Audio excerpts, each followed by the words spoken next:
Hello. Good evening sir. Good evening. Voice आ रही है? ये शक्ल सूरत को नहीं, क्या कैमरा की सेटिंग।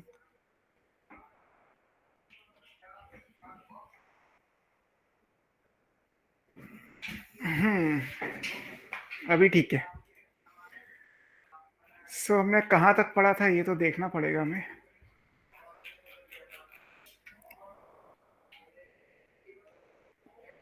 कहाँ तक पढ़ लिया था, याद है? सर फ्रेम शिफ्ट म्यूटेशन देख रहे म्यूटेशन। थे। अच्छा, वो म्यूटेशन वाला सारा एंगल पूरा हो गया है। इसमें पीछे की स्लाइड मिसिंग है। Yes sir. Okay, frame shift mutation अगर हो चुका है तो इसका मतलब हमें आज की क्लास स्टार्ट करनी है। और पहले उसमें आएगा टीआरएनए का स्ट्रक्चर। मैं एक बार एनसीईआरटी का सीक्वेंस देखता हूँ क्या है। हाँ, एनसीईआरटी कहाँ मिलेगी?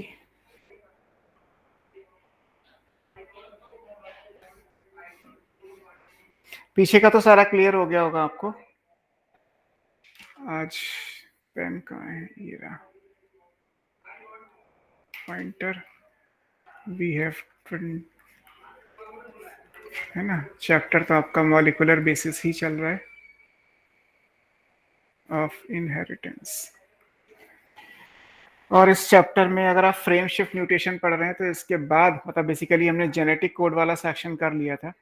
वैसे तो एक टॉपिक, एक क्वेश्चन कभी आया था नीट में, तो ये क्वेश्चन ही याद कर लीजिए। Central dogma. सेंट्रल डॉग्मा का मतलब एक ऐसी चीज जिसके सराउंडिंग में मॉलिक्यूलर बायोलॉजी घूमती रहती है। Central dogma of molecular biology ना, जो हमारा चैप्टर है। तो ये central dogma of molecular biology एक किसने दिया था? तो ये क्रिक ने दिया था। जो वॉटसन एंड क्रिक में क्रिक थे, उन्होंने इसको सजेस्ट किया। और उनके हिसाब से जो फ्लो ऑफ इंफॉर्मेशन है, जो फ्लो ऑफ इंफॉर्मेशन है, दैट इज लीनियर। वो लीनियर फ्लो ऑफ इंफॉर्मेशन कहलाता है। लीनियर फ्लो का मतलब है कि हमें पता है कि डीएनए से जो इंफॉर्मेशन है वो आरएनए को जाती है। और फिलहाल के लिए ये मैसेंजर आरएनए है, क्योंकि हम मैसेजिंग या फ्लो ऑफ इंफॉर्मेशन को कंसिडर कर रहे हैं। This process is called transcription. DNA से एमआरएनए का बनना। हालांकि यहाँ पे टेम्पलेट डीएनए ही आएगा। और एमआरएनए से जो इंफॉर्मेशन है, जो अभी हम पढ़ेंगे आज, वो है ट्रांसलेशन। और ट्रांसलेशन के थ्रू प्रोटीन का फॉर्मेशन हो जाता है। इसमें डीएनए ऐसा मॉलिक्यूल है which is capable of replication. मतलब डीएनए से डीएनए आप कैसे बना सकते हैं? By replication.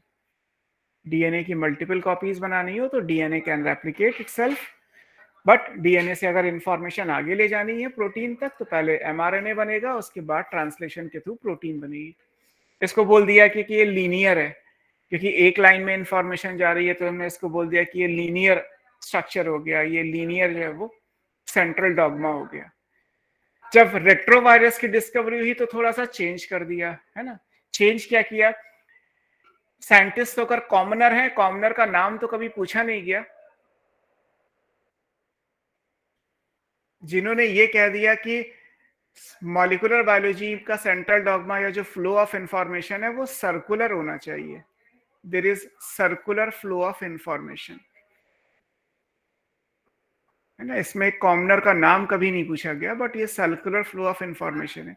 सर्कुलर फ्लो का मतलब ये है कि डीएनए से एमआरएनए का बनना, उसमें कोई चेंज नहीं है। मैसेंजर आरएनए बनेगा एज यूजुअल।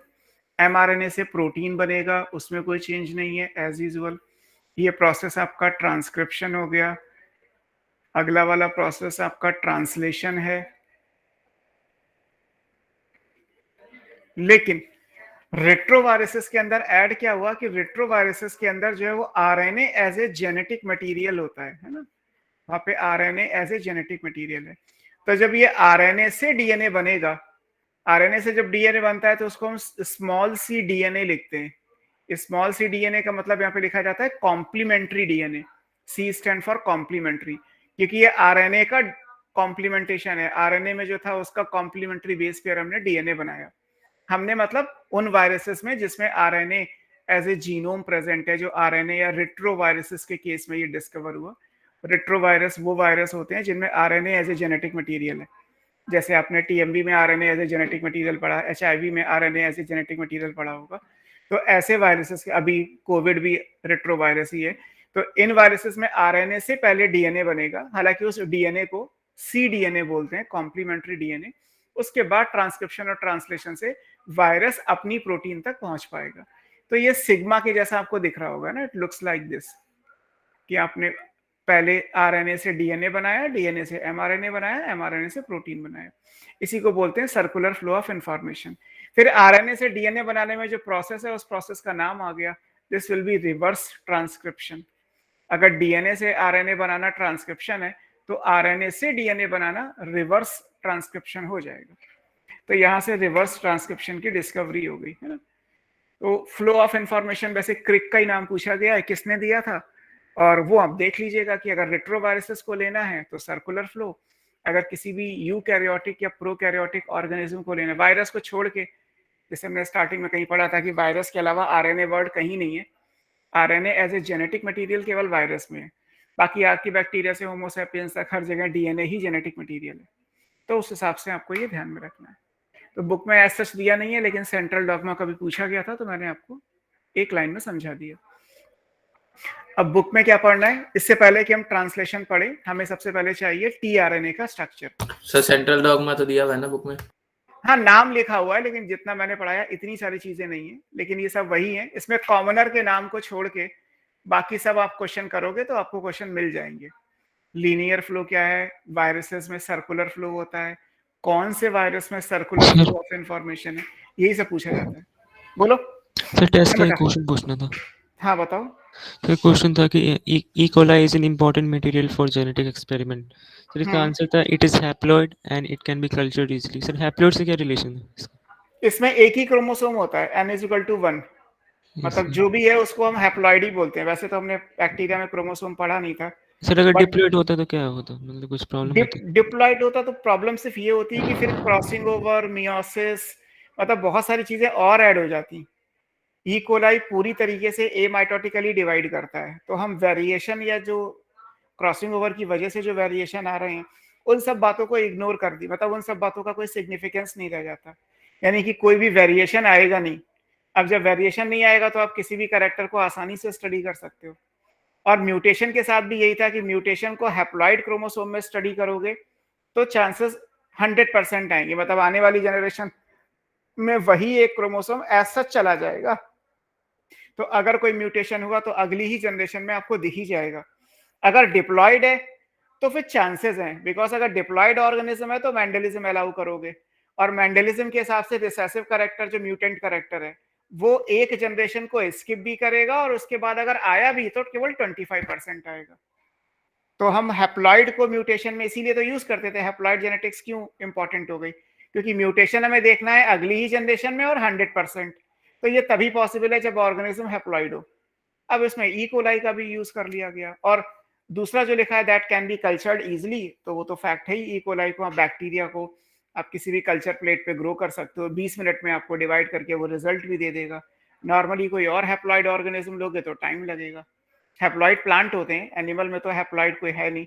एस्केरिस होता है, एस्केरिस में भी केवल एक ही क्रोमोसोम होता है, एस्केरिस भी सिंगल जर्मलाइन क्रोमोसोम होता है, n=1। तो इसीलिए शायद अभी हम आगे कहीं पढ़ेंगे ह्यूमन जीनोम प्रोजेक्ट को, तो उसमें ये है कि हमने एक नेमाटोड को भी जीनोम सीक्वेंस किया। नेमाटोड हमारे लिए इसी इंपॉर्टेंट है। नेमाटोड मतलब प्लेटीहेल्मिन्थ, एस्केल्मिन्थ दोनों को मिला के। नेमाटोडा वर्ड या फाइलम आपकी बुक में तो नहीं है, बुक में प्लेटीहेल्मिन्थ, एस्केल्मिन्थ अलग अलग है। इसी क्लासिफिकेशन में इन दोनों को एक ही साथ रखा गया था, राउंड वॉर्म, फ्लैट वॉर्म। तो हैप्लॉइड जेनेटिक्स में एक ही क्रोमोसोम है तो 100% रिजल्ट और इमीडिएट रिजल्ट।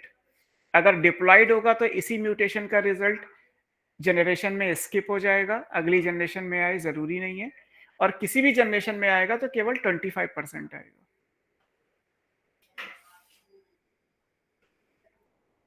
बताओ कुछ और? नहीं सर, इतना ही था। ठीक है, तो अब हम टीआरएनए का स्ट्रक्चर पढ़ते हैं कि टीआरएनए में क्या है।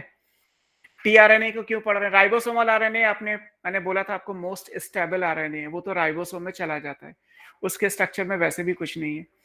टीआरएनए में आपको प्रोसेसिंग के टाइम के समझाया था कि आरएनए पॉलीमरेज, अगर प्रोकैरियोट मान लेते हैं तो प्रोकैरियोट में एक ही आरएनए पॉलीमरेज से सारे आरएनए बन सकते हैं। तो जितने भी एमआरएनए, टीआरएनए, आरआरएनए बनेंगे, टीआरएनए का जो बनेगा स्ट्रक्चर, वो जो प्राइमरी ट्रांसक्रिप्ट होगा वो एक लार्ज मॉलिक्यूल होगा, प्रिकर्सर टीआरएनए बनता है। तो उसमें हमने दो चेंजेस किए थे, एक cleavage by using the enzyme ribonuclease P, जिससे टीआरएनए छोटे छोटे हो गए। कितने छोटे हो सकते हैं वहां लिखा था हमने, 75 टू 95 न्यूक्लियोटाइड की रेंज में हो सकते हैं। और दूसरा था कि टीआरएनए का कैरेक्टरिस्टिक है कि उसमें अनयूजुअल बेस पेयर होते हैं। Apart from adenine, cytosine, guanine and uracil, इन चार के अलावा बहुत सारे ऐसे हैं जो अनयूजुअल हैं। इन दो चीजों के लिए टीआरएनए यूनिक है। अब टीआरएनए का फंक्शन ये होता है कि सेलुलर पूल में से अमाइनो एसिड को लेके आना।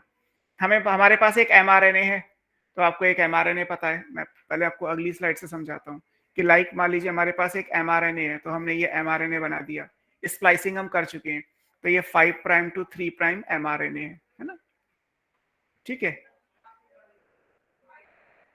तो ये आपके पास ऑलरेडी है। ये जो आपके स्लाइड आपको जितना पोर्शन दिख रहा होगा व्हाइट, ये आप सेल का साइटोप्लाज्म मान लो, बैक्टीरिया है ये पूरा। एक मान लीजिए कि बैक्टीरिया, आपको जितनी मेरी स्क्रीन दिख रही होगी इतना बड़ा ये बैक्टीरिया है, तो ये जो रेक्टेंगल है मॉनिटर की स्क्रीन, ये बैक्टीरिया का साइटोप्लाज्म हो गया। इस बैक्टीरिया के साइटोप्लाज्म में एक एमआरएनए ऑलरेडी बना हुआ है। एमआरएनए पे जो लैंग्वेज है वो जेनेटिक कोड की फॉर्म में लिखी है। तो आपको पता है कि मान लेते हैं कि यहाँ पे जेनेटिक कोड लिखा है AUG, और ऐसे आगे लिखे होंगे, तो बहुत सारे यहाँ पे आपको जेनेटिक कोड लिखे हुए मिल जाएंगे। तो हम एमआरएनए भी पढ़ चुके हैं और जेनेटिक कोड भी पढ़ चुके हैं। अगर यूकैरियोट का है तो स्प्लाइसिंग ऑलरेडी हो चुकी है, तो ये सारा का सारा मैच्योर एमआरएनए।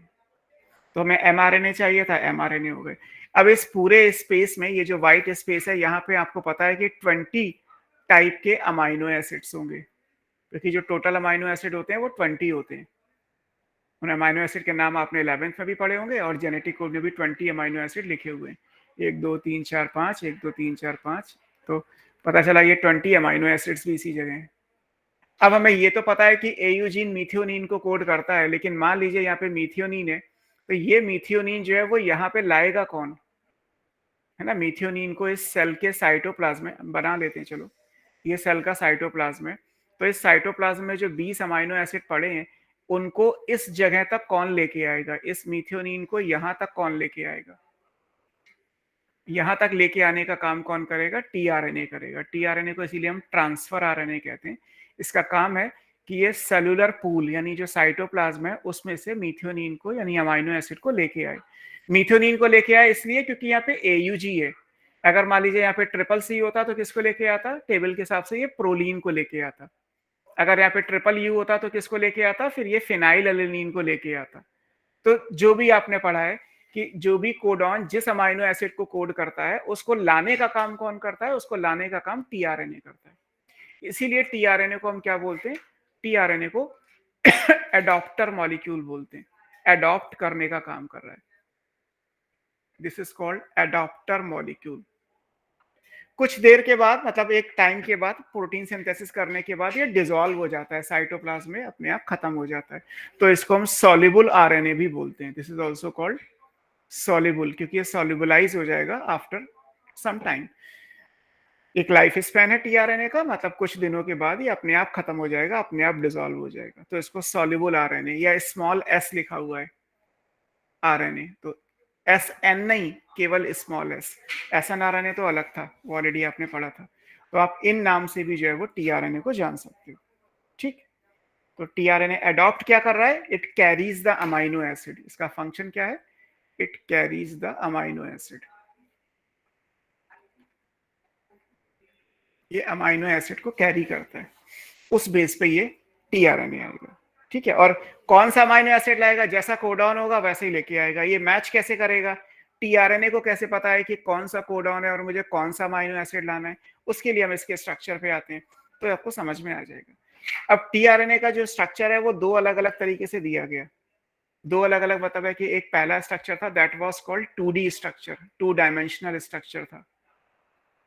2D स्ट्रक्चर, इसको कहते हैं clover leaf model. Clover leaf model ये किसने दिया था, ये मोस्ट एक्सेप्टेड मॉडल यही है, ये रॉबर्ट हॉले ने दिया था, है ना। दिस वाज प्रपोज्ड बाय और हॉले। और जो आपने जेनेटिक कोड में लिखा था नीरनबर्ग, है ना, नीरनबर्ग का नाम आपने लिखा था उसमें, खुराना, है ना, तो नीरनबर्ग और खुराना दो वो जो जेनेटिक कोड में थे, और रॉबर्ट हॉले जो आज सामने लिखा है। इन तीनों को नोबेल प्राइज दिया गया था क्योंकि इन्होंने ये सारा कुछ डिसाइफरिंग ऑफ जेनेटिक कोड को तोड़ने का काम नीरनबर्ग और खुराना का था, और उसमें टीआरएनए की जरूरत पड़ेगी बिकॉज कोड को डिसाइफर करने के लिए हमें टीआरएनए चाहिए। अगर एयूजी से मीथियोनिन आ रहा है तो उसको लाने के लिए टीआरएनए भी चाहिए। तो टीआरएनए का स्ट्रक्चर हॉले का था, डिसाइफरिंग ऑफ जेनेटिक कोड नीरनबर्ग और खुराना की थी। तो तीनों ने मिलकर जो है वो 1968 का नोबेल प्राइज शेयर किया था। तो इसलिए रॉबर्ट हॉले भी इंपॉर्टेंट है। जिस ऑर्गेनिज्म पे इन्होंने ये डिस्कवर किया टीआरएनए का structure, that was east. East एक सिंगल सेल का फंगी है एस्कोमाइसिटीज में। ईस्ट आपने 11th में पढ़ा होगा। और ईस्ट में जो टीआरएनए था वो किसका था? एलेनिन का था। तो ईस्ट एलेनाइल टीआरएनए के स्ट्रक्चर को इन्होंने देखा था, क्योंकि 20 अमाइनो एसिड के 20 टीआरएनए होंगे, हर अमाइनो एसिड का टीआरएनए अलग होता है। तो अगर 20 अमाइनो एसिड है तो 20 तरीके के ट्रांसफर आरएनए होंगे। तो एलेनिन का जो ट्रांसफर आरएनए है वो एलेनाइन टीआरएनए, मीथियोनिन का जो ट्रांसफर आरएनए होगा वो मीथियोनाइल टीआरएनए, ऐसे नाम आते हैं। प्रोलीन का जो टीआरएनए होगा वो प्रोनाइल टीआरएनए बोला जाएगा। तो एलेनिन का जो टीआरएनए है वो एलेनाइल टीआरएनए हो गया। और ये उन्होंने जो स्टडी किया था वो ईस्ट में किया था। तो ईस्ट का एलेनाइन टीआरएनए को स्टडी किया, तो उसको क्लोवर लीफ मॉडल के नाम से हम जानते हैं। अब ईस्ट में जो ये एलेनाइन टीआरएनए ये कितने का होता है? That is made up of 77 nucleotide. Fix है, ना कम ना ज्यादा। जैसे हमने ये लिखा था कि टीआरएनए स्मॉल स्ट्रक्चर होता है, 75 से 95 न्यूक्लियोटाइड तक का हो सकता है। तो ईस्ट में एलेनिन को लेके आने वाला जो टीआरएनए है वो कितने न्यूक्लियोटाइड का है? वो 77 नाइट्रोजिनस बेस का, 77 नाइट्रोजिनस या न्यूक्लियोटाइड का होता है। अब ये दिखाई कैसे देगा? ये कुछ ऐसा दिखाई देता है। इसको हम क्लोवर लीफ मॉडल के हिसाब से अगर बात करें तो क्लोवर लीफ मॉडल का मतलब है, अभी मैं आपको दिखाता हूं। क्लोवर एक वायरस के जैसा दिखाई देगा।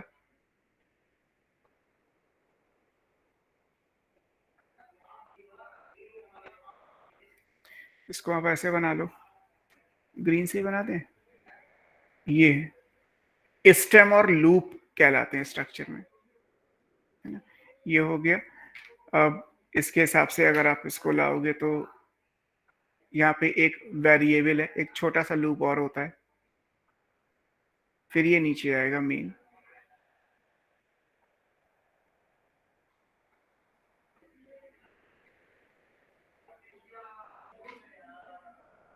ऐसा स्ट्रक्चर आएगा, है ना।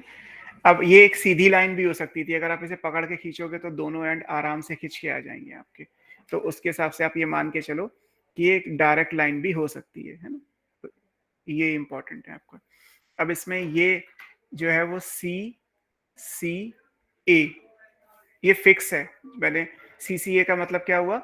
CCA का मतलब हुआ एडेनिन साइटोसिन साइटोसिन, ये आएंगे ही आएगा, है ना। ये 3 प्राइम एंड है, और इधर हमेशा लास्ट में ग्वानिन ही आएगा G, और ये 5 प्राइम एंड होगा। तो हमेशा शुरू होगा CCA से, या AAC कह लो अगर आप 3 से 5 की तरफ रीड कर रहे हो। तो एडेनिन साइटोसिन साइटोसिन से शुरू होके ग्वानिन पे खत्म होगा, कोई भी हो। ईस्ट का बनाओगे तो इसमें आपको बीच के जो है वो सीक्वेंस लिखना पड़ेगा। लेकिन सारे 20 टीआरएनए में कॉमन क्या है? कॉमन ये है कि एक CCA टर्मिनस 3 प्राइम एंड पे और 5 प्राइम पे एक ये G का आना, ये कंपलसरी है, ये हमेशा रहेगा ही रहेगा, है ना, फिक्स है। अब इनके अब नीचे के जैसे ये टीआरएनए है, टीआरएनए तो ये टीआरएनए क्या होगा? ये एमआरएनए के ऊपर आएगा। एमआरएनए कैसा होता है? एमआरएनए 5 to 3 होता है। अब मान लीजिए मैं ये कह रहा हूं कि यहाँ पे AUG है फॉर एग्जाम्पल, तो टीआरएनए एमआरएनए से मिलेगा कैसे? टीआरएनए एमआरएनए की जो पेयरिंग होती है, एमआरएनए पे जो ट्रिपलेट है वो आपने क्या लिखा है? This is called codon. तो इसका मतलब टीआरएनए जो इसके ऊपर आएगा वो कोडॉन का उल्टा होगा, तो ये क्या बन जाएगा? Anti codon. तो इसको नाम दे दिया गया, ये एंटी कोडॉन लूप है। लूप इसलिए क्योंकि ये बल्बस स्ट्रक्चर है, इसे एंटी कोडॉन लूप बोलते हैं। इसमें 3 एंटी, AUG का मतलब यहाँ पे क्या आएगा, यहाँ पे ग्रीन के हिसाब से आप लिखोगे तो A का उल्टा यहाँ पे क्या आएगा G, U का उल्टा यहाँ पे क्या आएगा A, और G का उल्टा यहाँ पे क्या आएगा C। तो अगर यहाँ पे AUG है तो यहाँ पे GAC होगा। यहाँ पे GAC के होने का मतलब है कि ये मीथियोनिन को लेके आएगा, तो यहाँ पे एडेनिन के साथ क्या अटैच होगा, हमेशा मीथियोनिन होगा। तो जैसे मैंने कहा कि 20 टीआरएनए है, वो उनमें से एग्जैक्टली कौन सा आएगा ये इस बात से डिसाइड होता है कि सर जी नहीं यू एंटीकोडॉन, आएगा, ए का उल्टा यू। हाँ सॉरी ए का उल्टा यू, इरेजर।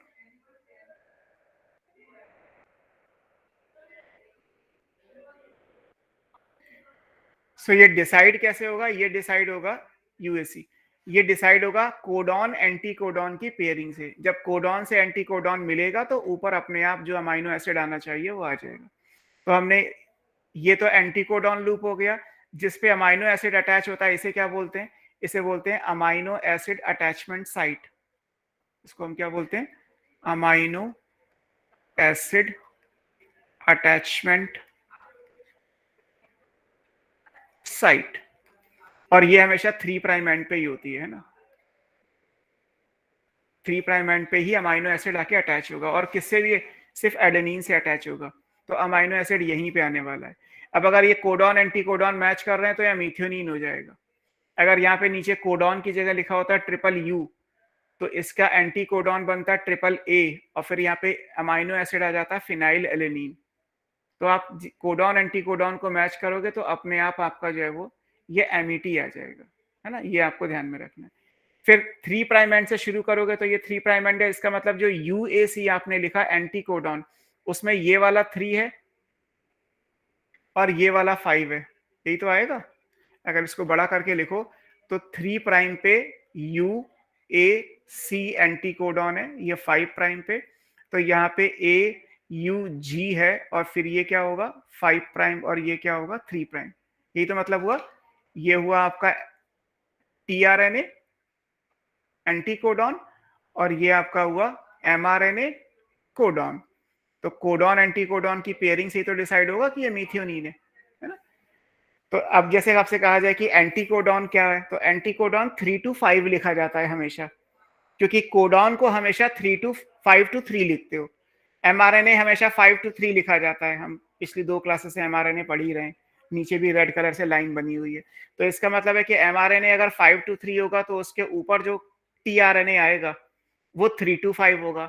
अब एमआरएनए पे अगर कोडॉन है, मान लीजिए आपसे ऐसे क्वेश्चन भी मिल जाएंगे आपको कि आपको दे दिया गया कि एयूजी कोडॉन है, तो एयूजी कोडॉन में 3 प्राइम किधर है 5 प्राइम किधर है, ये 3 प्राइम एयूजी 5 प्राइम है या 5 प्राइम एयूजी 3 प्राइम है। क्योंकि आपने तो ये पढ़ा कि मीथियोनिन का कोड एयूजी होता है, लेकिन ये तो देखा ही नहीं कि 3 5 किधर है। तो कोडॉन क्योंकि एमआरएनए का है, तो अगर आपको कोई भी कोडॉन या कोई भी जेनेटिक कोड याद है तो इट मींस कि वो हमेशा 5 to 3 होगा।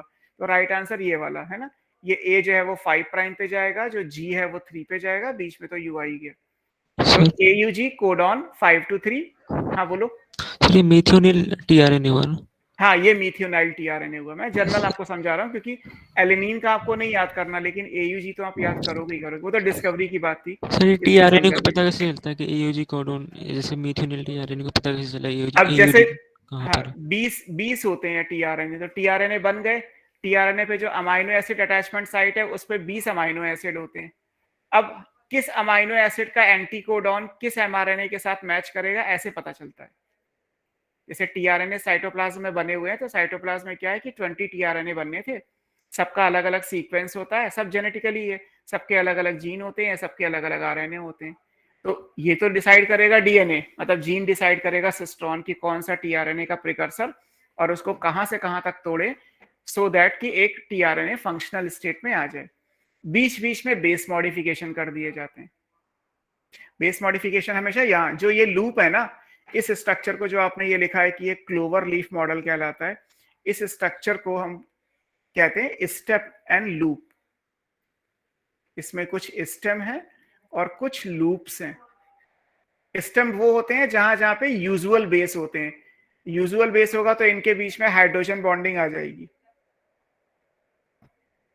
ए के सामने यू और जी के सामने सी, है ना। तो AUGC की तो हाइड्रोजन बॉन्डिंग हो सकती है। जहां हाइड्रोजन बॉन्डिंग नहीं हुई, 1 2 3 4, इनको बोलते हैं लूप। तो लूप वो एरिया है जहां पे अनयूजुअल बेस है। अनयूजुअल बेस की हाइड्रोजन बॉन्डिंग नहीं होती, हाइड्रोजन बॉन्डिंग यूजुअल बेस की होती है। जैसे ये वाला जो है 3 प्राइम से जब आप शुरू करोगे तो ये कहलाता है टी साई सी लूप। इस लूप का नाम क्या है? टी साई सी लूप है। साई आपने लिखा था, साई लिखते हैं स्यूडो यूरिडीन को, तो इसमें स्यूडो यूरिडीन आएगा, इसलिए इसको टी साई सी लूप बोला गया। ऐसे ये वाला जो है ये क्या कहलाता है? DHU लूप कहलाता है। DHU आपको पढ़ाया था डाई हाइड्रो यूरिडीन को, तो DHU लूप है क्योंकि यहाँ पे डाई हाइड्रो यूरिडीन आ जाएगा। ये है ही एंटी कोडॉन लूप, है ना, जो कोडॉन के साथ पेयर करेगा। और जो ये छोटा सा है इसको बोलते हैं वेरिएबल लूप, क्योंकि ये सारे आरएनए में नहीं होता, किसी में होता है किसी में नहीं होता। हम सबके अलग अलग स्ट्रक्चर तो नहीं बना सकते, बट हम ये समझ सकते हैं कि जर्नल स्ट्रक्चर के हिसाब से ये क्लोवर लीफ जैसा है। आपको कुछ क्रॉस के जैसा भी दिख रहा होगा, जैसे क्रिश्चियनिटी में हम क्रॉस हैंडल करते हैं, वो भी कुछ ऐसा ही स्ट्रक्चर होता है। और एक वायरस का स्ट्रक्चर भी ऐसा ही होता है। क्लोवर फिलहाल यहाँ पे एक वायरस का नाम है, क्लोवर लीफ वायरस है। तो एक वायरस का स्ट्रक्चर भी ऐसे ही दिखाई देता है जैसे ये बना हुआ आपको दिख रहा है ग्रीन कलर से, तो इसलिए क्लोवर लीफ मॉडल दे दिया। इसमें कहीं पे पेयरिंग है, हाइड्रोजन बॉन्डिंग, कहीं पे नहीं है। जहां है उन स्ट्रक्चर को स्टेम बोलते हैं, जहां नहीं है उनको लूप बोलते हैं। अब इसमें एंटी कोडॉन लूप सबसे इंपॉर्टेंट है, because anti codon loop mRNA के कोडॉन के साथ कॉम्प्लीमेंट्री होता है, मैच करता है। इसी बेस पे ये डिसाइड होता है कि mRNA के कोडॉन के अकॉर्डिंगली कौन सा अमाइनो एसिड यहाँ पे आएगा। और ये तो एक जर्नल स्ट्रक्चर हो गया। बाकी रॉबर्ट हॉले ने जो डिस्कवर किया था that was east alanine tRNA, जो केवल 77 न्यूक्लियोटाइड का होता है। ये टीआरएनए में आपको ध्यान में रखना है। अब एनसीईआरटी में जो टीआरएनए बना है वो कौन सा बना है? वो बना है एल शेप मॉडल, जो 3D स्ट्रक्चर है। इसी स्ट्रक्चर को 3D में देखोगे तो एल शेप आएगा, है ना। तो एल शेप का मतलब क्या है? हटा दो ये शीट, देखो इसका जो 3D स्ट्रक्चर है वो कैसा है? इसे बोलते हैं इन्वर्टेड एल, उल्टा एल बनता है शेप मॉडल। ये एनसीईआरटी में ये जो टीआरएनए का डायग्राम है ना वो चेंज हुआ है 3 साल पहले, तो आपके पास नई एनसीईआरटी है तो उसके हिसाब से आ जाएगा। उसमें कुछ ऐसा स्ट्रक्चर बना हुआ है, लाइक अगर आप देखोगे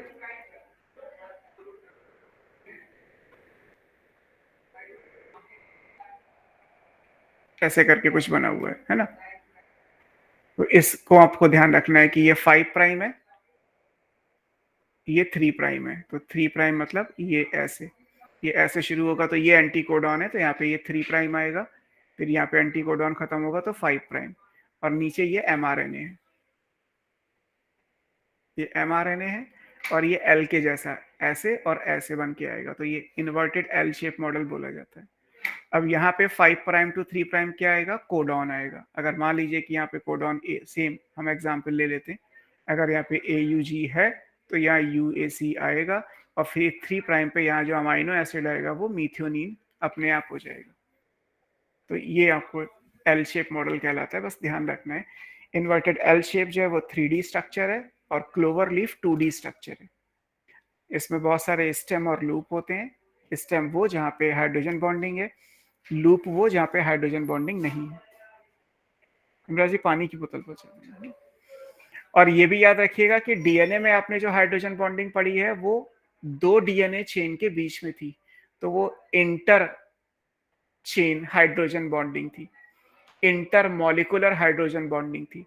यहाँ पे अगर आप देखोगे तो ये एक ही टीआरएनए है, एक ही चेन है। अगर आप 3 to 5 पकड़ के सीधा कर दोगे तो हो जाएगा बिना टूटे।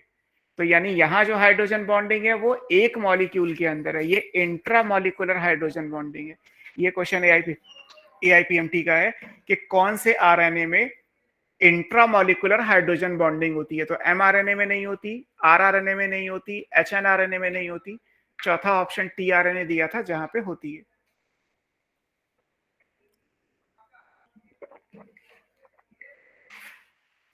ठीक है। सो हमने जेनेटिक कोड पढ़ लिया, हमने tRNA पढ़ लिया, हमने mRNA भी पढ़ लिया जो ऑलरेडी ट्रांसक्राइब हो चुका है। अब इस mRNA से आगे प्रोटीन कैसे बनेगा, तो हमारा नेक्स्ट टॉपिक आता है translation. So now we have next one is translation.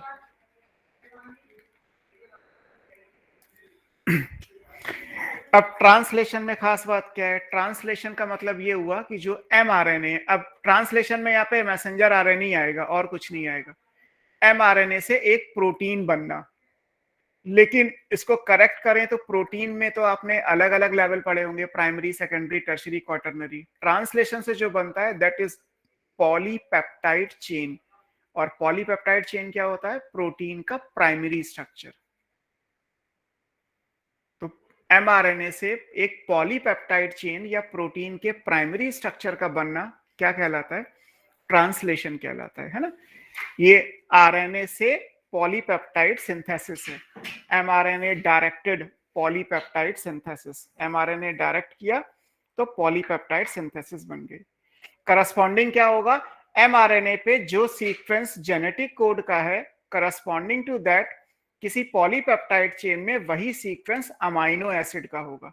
जैसे mRNA में 3-3 हमने कोडॉन बनाए सीक्वेंस में, उसी के रिस्पेक्ट में प्रोटीन में आप अमाइनो एसिड्स लाओगे सीक्वेंस में।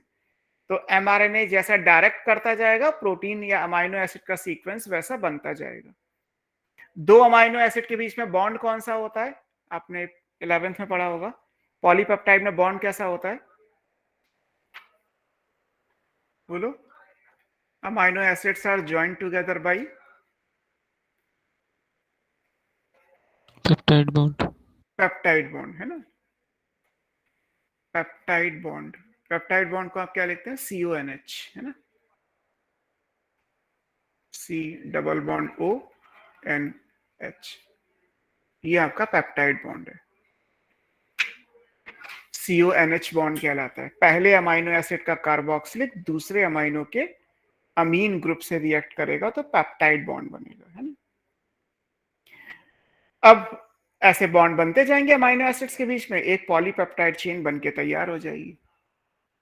अब बात आती है कि ट्रांसलेशन की बेसिक रिक्वायरमेंट्स क्या है। ट्रांसलेशन का प्रोसेस आपकी बुक में कुछ ज्यादा दिया नहीं है, मतलब मैकेनिज्म ट्रांसलेशन की क्या है वो आपको बहुत डिटेल में नहीं पढ़नी, लेकिन ये जरूर है कि ट्रांसलेशन की क्या क्या बेसिक रिक्वायरमेंट है और ये ब्रीफ आइडिया कि ये सब हुआ कैसे होगा, इसको जरूर समझ लेते हैं।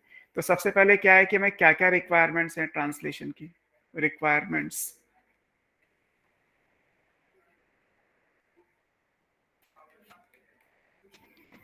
सबसे पहली रिक्वायरमेंट क्या है, प्रोटीन सिंथेसिस के लिए जो सेल ऑर्गेनेल चाहिए वो क्या कहलाता है, राइबोसोम। प्रोटीन सिंथेसिस सेल में कहां होती है, राइबोसोम्स। ट्रांसलेशन कहां होगा, इन साइटोप्लाज्म।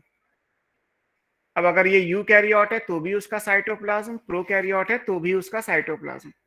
ट्रांसलेशन हमेशा साइटोप्लाज्म में होगा।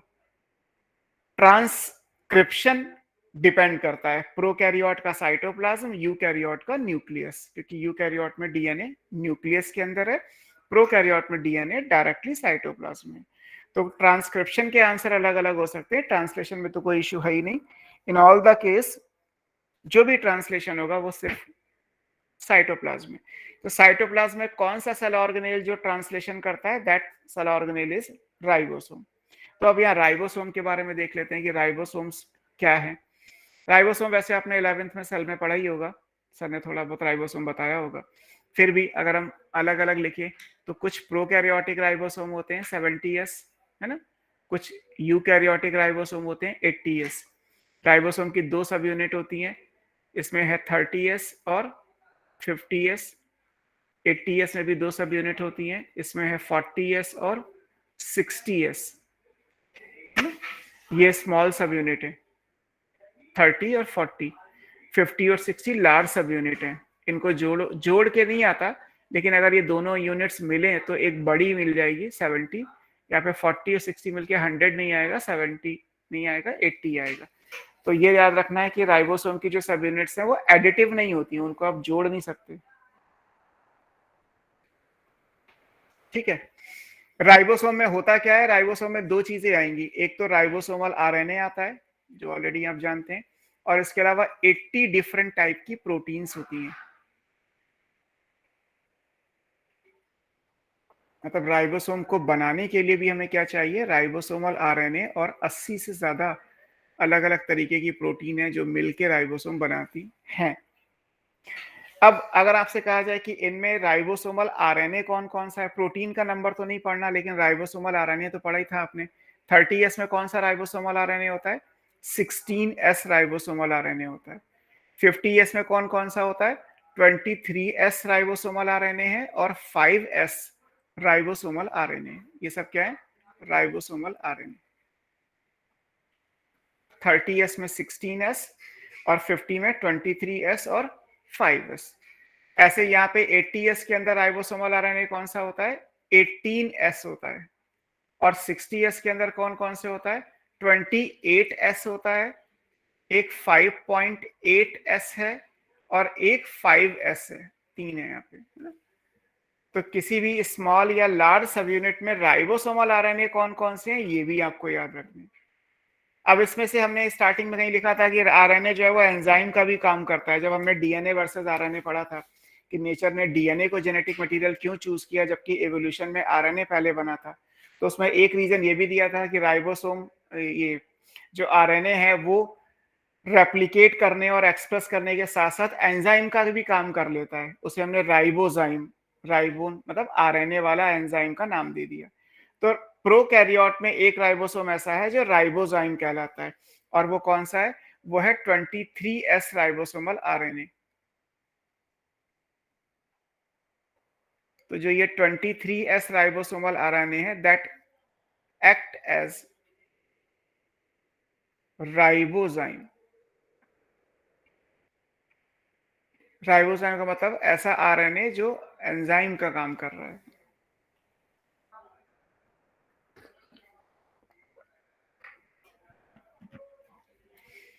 तो फिलहाल आपको ये याद रखना है, और इसके अलावा कुछ प्रोटीन का नंबर होगा वो सिलेबस में नहीं है, छोड़ दो।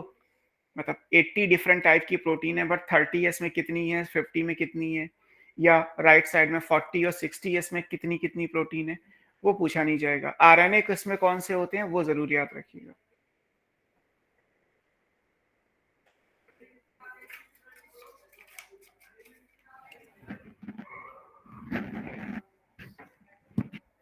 हो गया, ये पहली रिक्वायरमेंट हो गई आरएनए। अब दूसरी रिक्वायरमेंट पे चलते हैं, और क्या चाहिए हमें।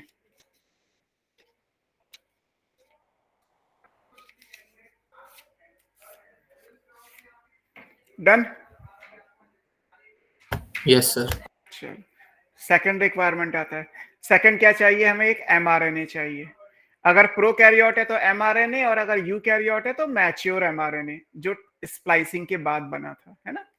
तो आप दोनों इमेजिन कर लो कि प्रोकैरियोट है तो स्प्लाइसिंग नहीं होती, यूकैरियोट में स्प्लाइसिंग इंट्रॉन को काटने के बाद, एक्सॉन को लाइन से जोड़ने के बाद जो बना है, हम उस एमआरएनए की बात कर रहे हैं। अब एमआरएनए आपने पढ़ा कि एमआरएनए कितना होता है, एमआरएनए तो 5 प्राइम टू 3 प्राइम होता है, यही पढ़ाया गया। तो 5 प्राइम टू 3 प्राइम एमआरएनए। क्या सारा का सारा एमआरएनए प्रोटीन सिंथेसिस में पार्टिसिपेट होगा, बताओ। सारा का सारा एमआरएनए से प्रोटीन सिंथेसिस होगी?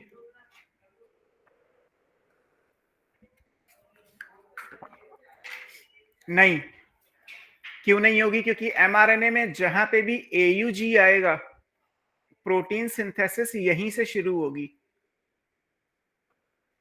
और ये हर उस जगह पे जाके खत्म हो जाएगी जिसके ठीक बाद यूएए, यूजीए या यूएजी में से कोई एक आएगा। मतलब एमआरएनए तो ये पूरा है ही, आपको पता है ये 5 to 3 जो एमआरएनए है ये वो है जो ट्रांसक्रिप्शन से बना, ट्रांसक्रिप्शन में सिस्ट्रॉन से बना। और सिस्ट्रॉन के लिए हमने लिखा था कि 0 यानी टीएसएस साइट के बाद से लेके जब तक टर्मिनेशन नहीं होता तब तक वो पॉलीसिस्टोनिक या मोनोसिस्टोनिक के हिसाब से सिस्ट्रॉन है। तो सारा कॉपी होके हमारे पास आ गया। अब अगर ये यूकैरियोट का है तो हमने इसमें इंट्रॉन को काट के अलग करके एक्सॉन को जोड़ के दे दिया। लेकिन अभी भी ये पूरा यूज नहीं होगा, यूज वहां होगा जहां भी पहली बार 5 प्राइम एंड से शुरू करोगे, जहां भी पहली बार एयूजी आएगा वहीं से एमआरएनए बनना शुरू, मतलब आगे प्रोटीन बनना शुरू होगा। और जिस कोडॉन के बाद कोई स्टॉप कोडॉन आएगा, स्टॉप कोडॉन 3 होते हैं, तो 3 में से कोई भी एक स्टॉप कोडॉन अगर आएगा तो प्रोटीन सिंथेसिस वहीं छूट जाएगी। इसका मतलब ये हुआ कि AUG से पहले जितना mRNA है वो प्रोटीन सिंथेसिस में नहीं जाएगा।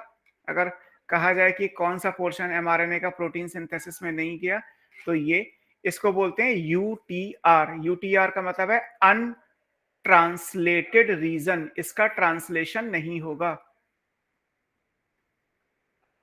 UTR अनट्रांसलेटेड रीजन, आप इसे UTR1 कह सकते हो।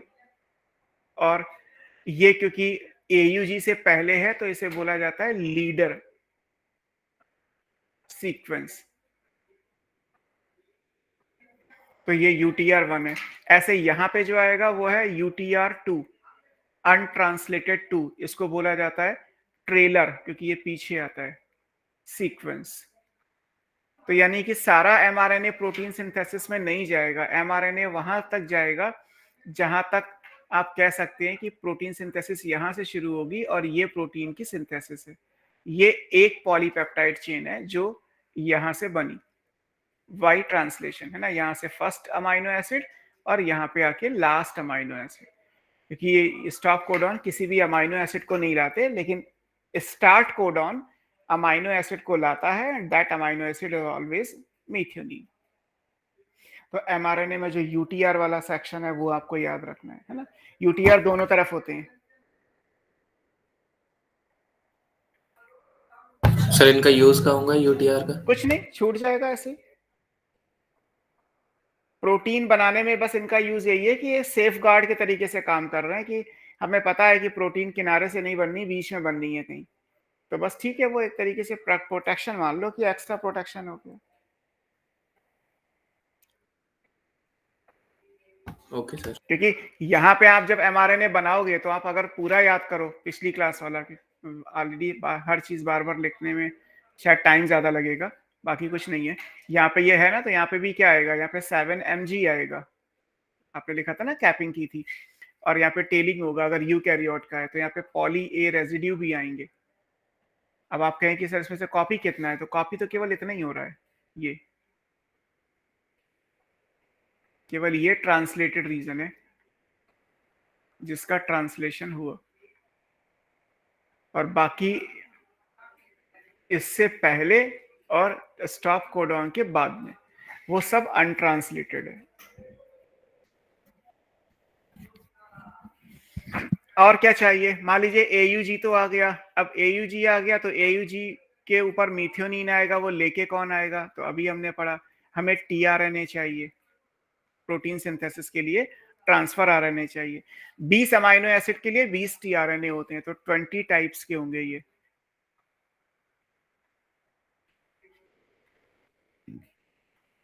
हमें 20 अमाइनो एसिड भी चाहिए।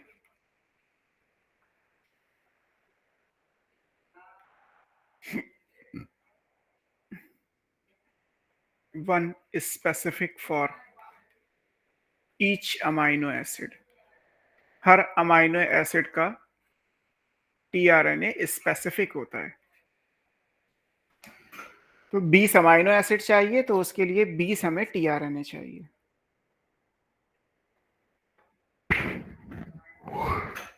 ये होंगे कहां पे, ये होंगे सेलुलर पूल में, जो साइटोप्लाज्म में, इन सेलुलर पूल, साइटोप्लाज्म में ऑलरेडी ये पड़े हुए हैं, है ना।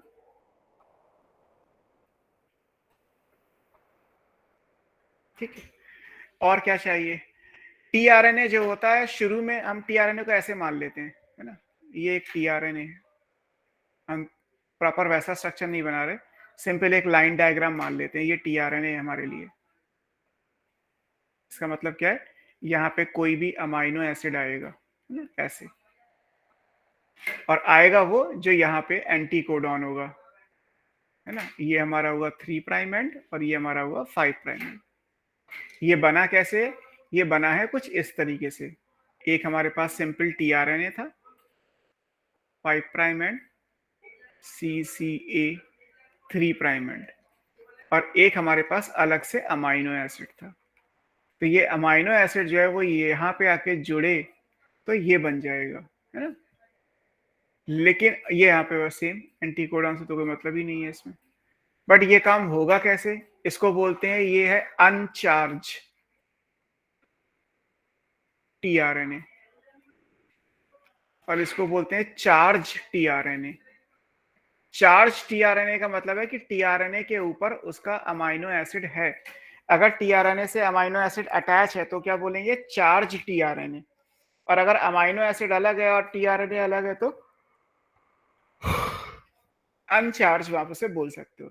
अब ये काम करेगा कौन, चार्जिंग ऑफ टीआरएनए कौन करेगा, तो चार्जिंग ऑफ टीआरएनए करने के लिए हमें एक एंजाइम चाहिए, है ना। हमारी अगली रिक्वायरमेंट क्या है, हमारी अगली रिक्वायरमेंट है एंजाइम, जो टीआरएनए को करस्पॉन्डिंग अमाइनो एसिड के साथ जोड़ेगा, और जोड़ने के बाद ही एक फंक्शनल टीआरएनए या चार्ज टीआरएनए बनता है। अब ये एंजाइम कौन सा है, ये इंपॉर्टेंट है। इसका नाम है अमीनो एसाइल टीआरएनए सिंथेज या synthetase. Amino acyl tRNA synthase, दोबारा से लिख देता हूं।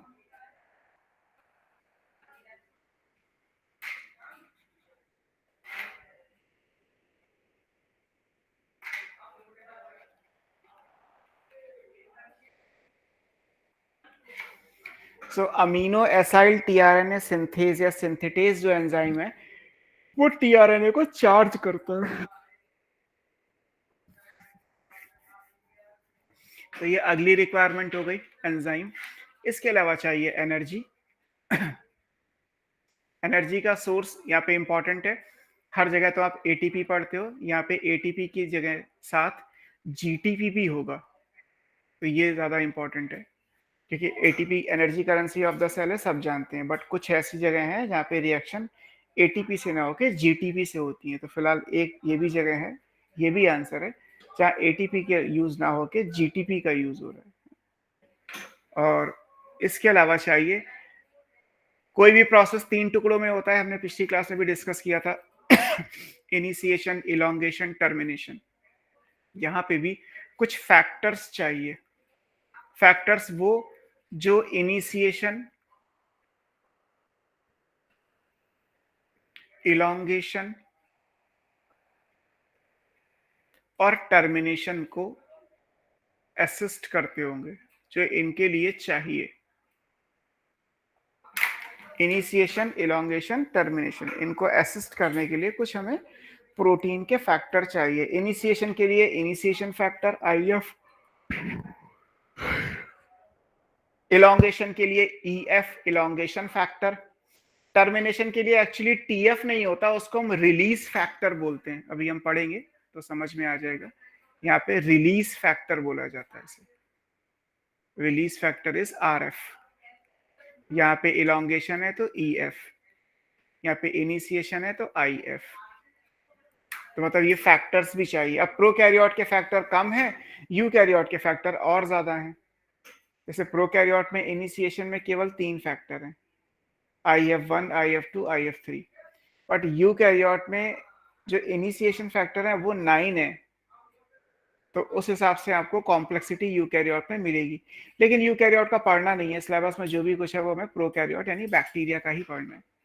सो these are the basic requirement जो मैंने आपको बता दिया। हमें एक mRNA चाहिए, हमें एक राइबोसोम चाहिए, हमें टीआरएनए चाहिए, 20 अमाइनो एसिड चाहिए जो 20 टीआरएनए के साथ जुड़ेंगे, और ऐसा करने के लिए enzyme amino acyl tRNA synthase चाहिए, और कुछ एनर्जी, और एनर्जी को कंट्रोल करने के लिए कुछ फैक्टर्स चाहिए जो उसको रिटेन कर सकें फॉर द टाइम। इन सब रिक्वायरमेंट के साथ ही आगे का काम होगा, यानी ट्रांसलेशन जो है वो शुरू होगा। अब ट्रांसलेशन होता कैसे है हम उस पर देख लेते हैं। लास्ट लाइन दिखाइए। लास्ट यही वाली, इससे पहले ये Yes,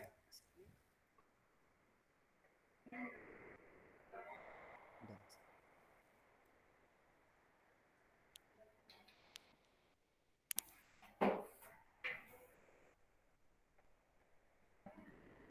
अब इसकी डिटेल एनसीईआरटी में नहीं दी हुई है, हालांकि मैं आपको समझा देता हूँ।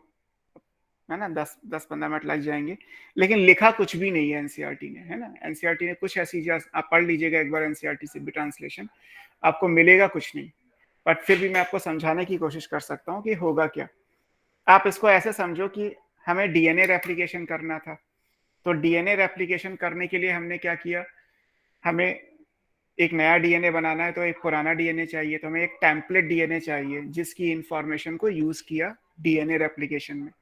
हमें डीएनए का टेम्पलेट चाहिए जिसकी इंफॉर्मेशन को चूज किया एमआरएनए ट्रांसक्रिप्शन बनाने के लिए। हमें फिर एक कोई इंफॉर्मेशन चाहिए जिसको यूज करके हम क्या करेंगे, अमाइनो एसिड का सीक्वेंस यानी प्रोटीन सिंथेसिस करेंगे। तो वो इंफॉर्मेशन हमें कहाँ से मिली, इस केस में ट्रांसलेशन के लिए इंफॉर्मेशन एमआरएनए से आई या आएगी, जेनेटिक कोड वाली। ट्रांसलेशन में, ट्रांसक्रिप्शन में इंफॉर्मेशन कहाँ से आई थी, सिस्ट्रॉन से आई थी, उससे हमने एमआरएनए बनाया। और डीएनए में इंफॉर्मेशन कहाँ से आई थी, खुद डीएनए से आई थी। तो डीएनए से डीएनए बनाने के लिए डीएनए चाहिए, डीएनए से एमआरएनए बनाने के लिए डीएनए चाहिए, एमआरएनए से प्रोटीन बनाने के लिए ऑफ कोर्स एमआरएनए चाहिए। तो हमने अभी रिक्वायरमेंट में लिखा कि हमारे पास एक एमआरएनए ऑलरेडी तैयार है, ठीक है। फिर अब जब आप कुछ बनाएंगे, लाइक डीएनए से डीएनए बनाया, तो हमें क्या चाहिए था, डीऑक्सी न्यूक्लियोटाइड्स, जो डुअल पर्पस का काम कर रहे थे। वो एनर्जी भी प्रोवाइड कर रहे थे और वो आपस में बॉन्ड भी बना रहे थे।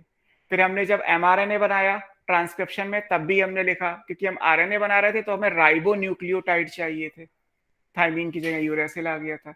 वो भी दो काम कर रहे थे, एनर्जी भी दे रहे थे और मोनोमर का काम भी कर रहे थे। यहाँ पे हमें एमआरएनए से प्रोटीन बनानी है, तो अमाइनो एसिड तो मोनोमर हो गए, तो 20 अमाइनो एसिड चाहिए जो आपने लिखे, लेकिन एनर्जी अलग से देनी पड़ेगी, तो हमने इसीलिए अलग से नाम लिखा एटीपी और जीटीपी। यहाँ डुअल पर्पस वाला केस नहीं है, क्योंकि वहां पे तो जो था वो न्यूक्लियोटाइड ही था, न्यूक्लियोटाइड ही जुड़ेगा और न्यूक्लियोटाइड्स में ही एनर्जी होती है।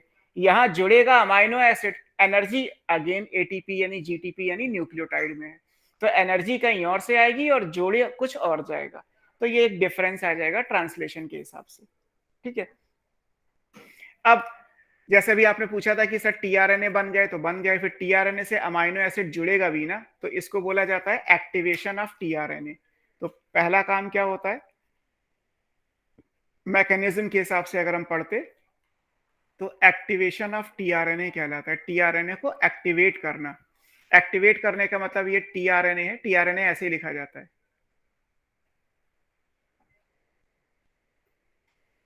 या इसको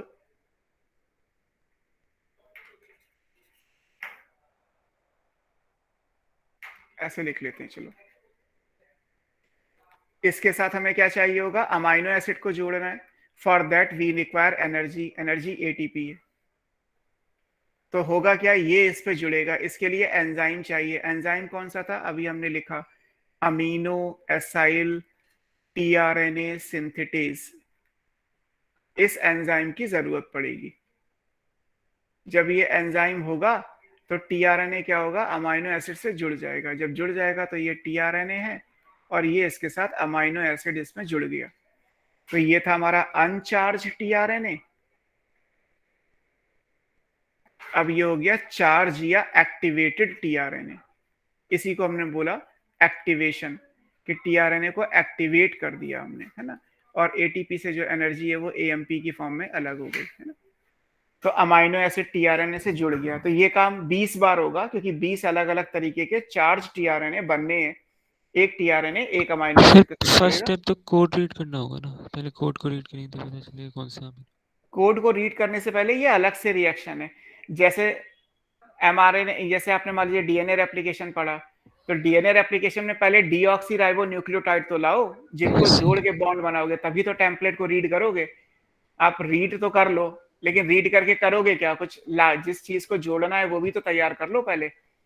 रीड तो कर लिया, लेकिन रीड करेगा कौन, जेनेटिक कोड को कौन रीड करता है, टीआरएनए तो रीड करेगा, तभी तो उसके हिसाब से वो अमाइनो एसिड लेके आएगा। तो पहले आप 20 टीआरएनए के 20 अमाइनो एसिड बना लो, फिर जो एमआरएनए आएगा वो कोडॉन एंटीकोडॉन रीड करते जाएंगे और आगे हम चलते चले जाएंगे, है ना। तो ये अलग से रिएक्शन होती है, जो जिसका इनिशिएशन से कोई मतलब नहीं है, ये बिल्कुल अलग है। जैसे डीएनए रेप्लिकेशन में एक्टिवेशन ऑफ डीऑक्सीराइबोन्यूक्लियोटाइड होता है, ट्रांसक्रिप्शन में एक्टिवेशन ऑफ राइबोन्यूक्लियोटाइड होता है, प्रोटीन सिंथेसिस यानी ट्रांसलेशन में एक्टिवेशन ऑफ टीआरएनए होता है। जिन चीजों को जोड़ना है, डीएनए बनाने के लिए डीऑक्सीराइबोन्यूक्लियोटाइड को जोड़ना है, आरएनए बनाने के लिए राइबोन्यूक्लियोटाइड को जोड़ना है, पॉलीपेप्टाइड बनाने के लिए अमाइनो एसिड को जोड़ना है। तो पहले जोड़ने वाली चीजें अलग से तैयार की जाती हैं। अब उसके बाद होगा भाई, जैसे कंस्ट्रक्शन होना है तो कंस्ट्रक्शन होने में पहले आप क्या करोगे, पहले आप सीमेंट और बजरी और रेता और ईंटें ये सब लाके रख लोगे। अब आप ये लाके रख लिए और उसके बाद आप कहोगे अच्छा अब हम नींव भरना शुरू करते हैं।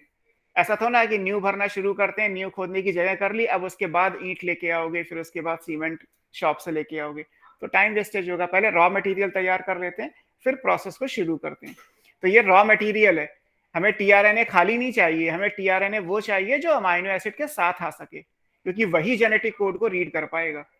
तो इसलिए टीआरएनए को चार्ज अलग से कर लिया जाता है। इसके बाद होगा एक्चुअली इनिशिएशन, है ना। अब यहाँ पे होता है इनिशिएशन। अब इनिशिएशन में क्या होता है, ये इनिशिएशन का मतलब ये है कि हमारे पास एक एमआरएनए है। अब मैं सिर्फ एक एमआरएनए बना रहा हूं, ये एक एमआरएनए है, एमआरएनए ये 5 प्राइम है, ये एमआरएनए का 3 प्राइम है ना। आपने सेल वाले चैप्टर में पढ़ा होगा कि राइबोसोम की जो दोनों सब यूनिट होती हैं वो खाली होती हैं, मतलब दोनों सब यूनिट अलग अलग होती हैं। राइबोसोम की स्मॉल सब यूनिट साइटोप्लाज्म में अलग होती है और लार्ज सब यूनिट साइटोप्लाज्म में अलग होती है। नहीं पढ़ा तो याद कर लीजिए, राइबोसोम की दोनों यूनिट अलग अलग होती हैं। वो केवल और केवल तभी जुड़ती हैं जब ट्रांसलेशन का इनिशिएशन होने वाला होगा। मतलब अगर प्रोटीन सिंथेसिस नहीं हो रही तो आप पूरा राइबोसोम देख ही नहीं सकते, आपको राइबोसोम के 2 टुकड़े ही अलग नजर आएंगे। अगर आपको पूरा राइबोसोम देखना है तो वो केवल और केवल एमआरएनए के ऊपर ही दिखाई देगा, बिकॉज एमआरएनए को यूज करके राइबोसोम के अंदर प्रोटीन बनने वाली है। तो पहले क्या होता है कि हमारे पास एक एमआरएनए है, ये एमआरएनए पूरा तैयार है। एमआरएनए में इससे क्या होगा, इस एमआरएनए से जुड़ेगा एक स्मॉल सब यूनिट, ये पहला स्टेप है ए।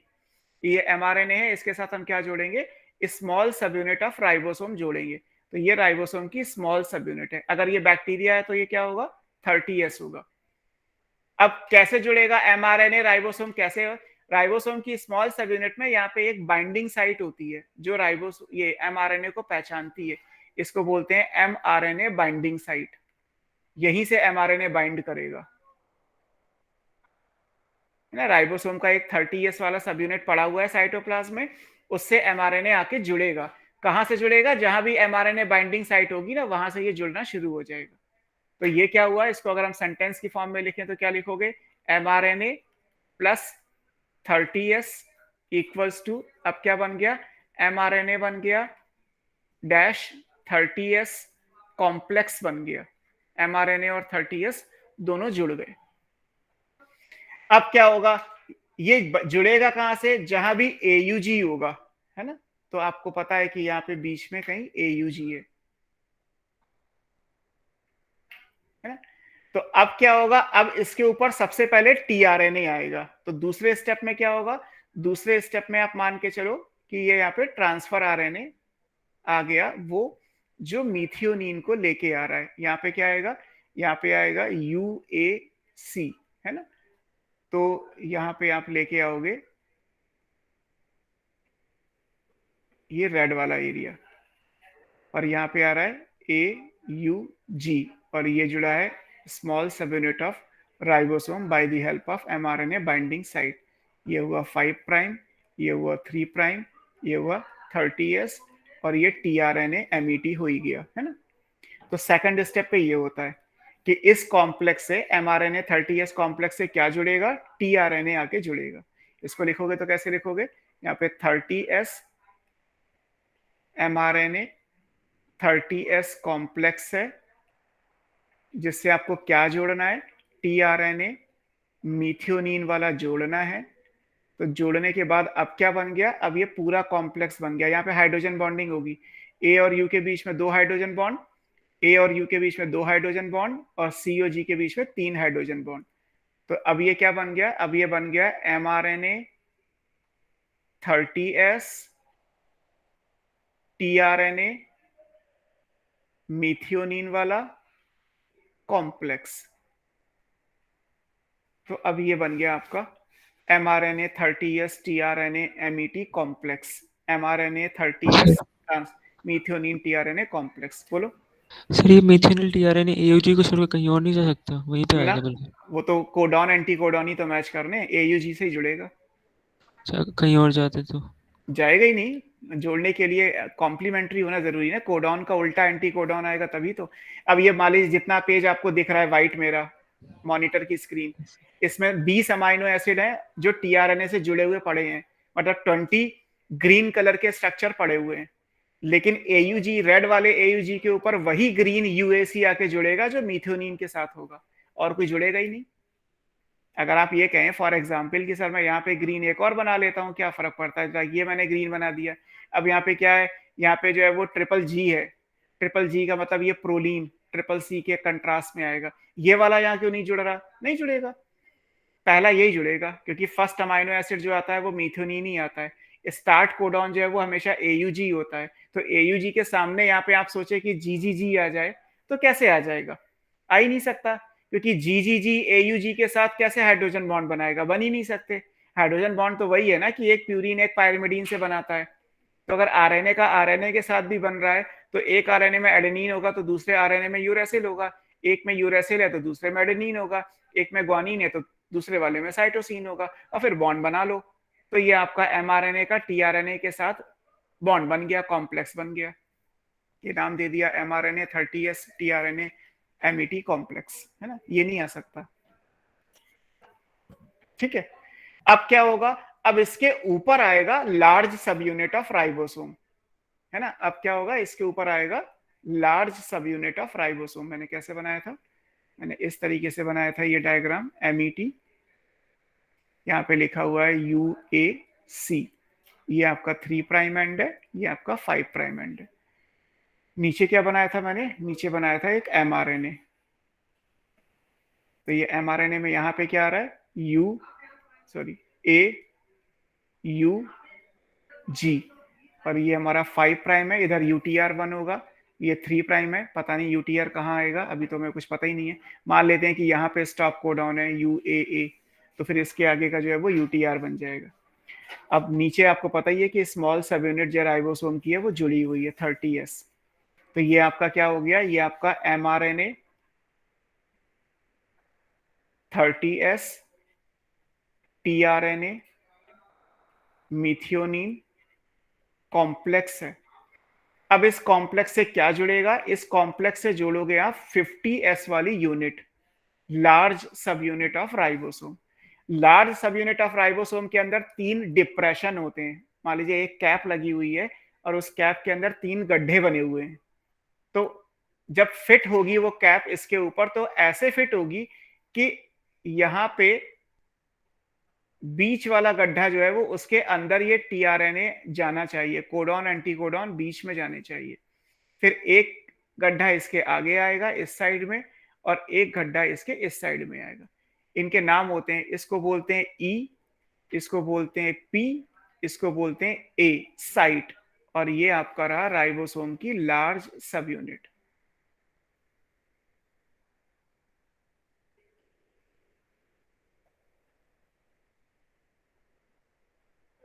ये राइबोसोम की लार्ज सब यूनिट कहलाएगी,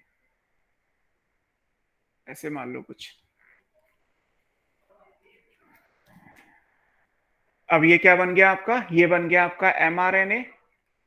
अब 30 और 50 जुड़ गए, 30 नीचे था 50 ऊपर है, तो अब इसे क्या बोलोगे 70S, पूरा राइबोसोम हो गया। और ये रहा टीआरएनए, इसके साथ पहला अमाइनो एसिड मीथियोनिन आ चुका है कॉम्प्लेक्स, और ये इनिशिएशन हो गया, तो इसी को बोलते हैं इनिशिएशन कॉम्प्लेक्स। जहां तक इन ईपीए का मतलब है, ई का मतलब होता है एग्जिट साइट, यहां से खाली अमाइनो, खाली जो टीआरएनए होगा वो निकलेगा। अभी तो नहीं निकलेगा क्योंकि पहला यही है, अभी तो ये 0 है, ये ब्लैंक है, एग्जिट साइट कहते हैं इसे। ये पी वो है जहां पे पेप्टाइड बॉन्ड बनाओगे, CONH बॉन्ड बनाओगे, उसके लिए एंजाइम चाहिए, पेप्टिडाइल ट्रांसफेरेज।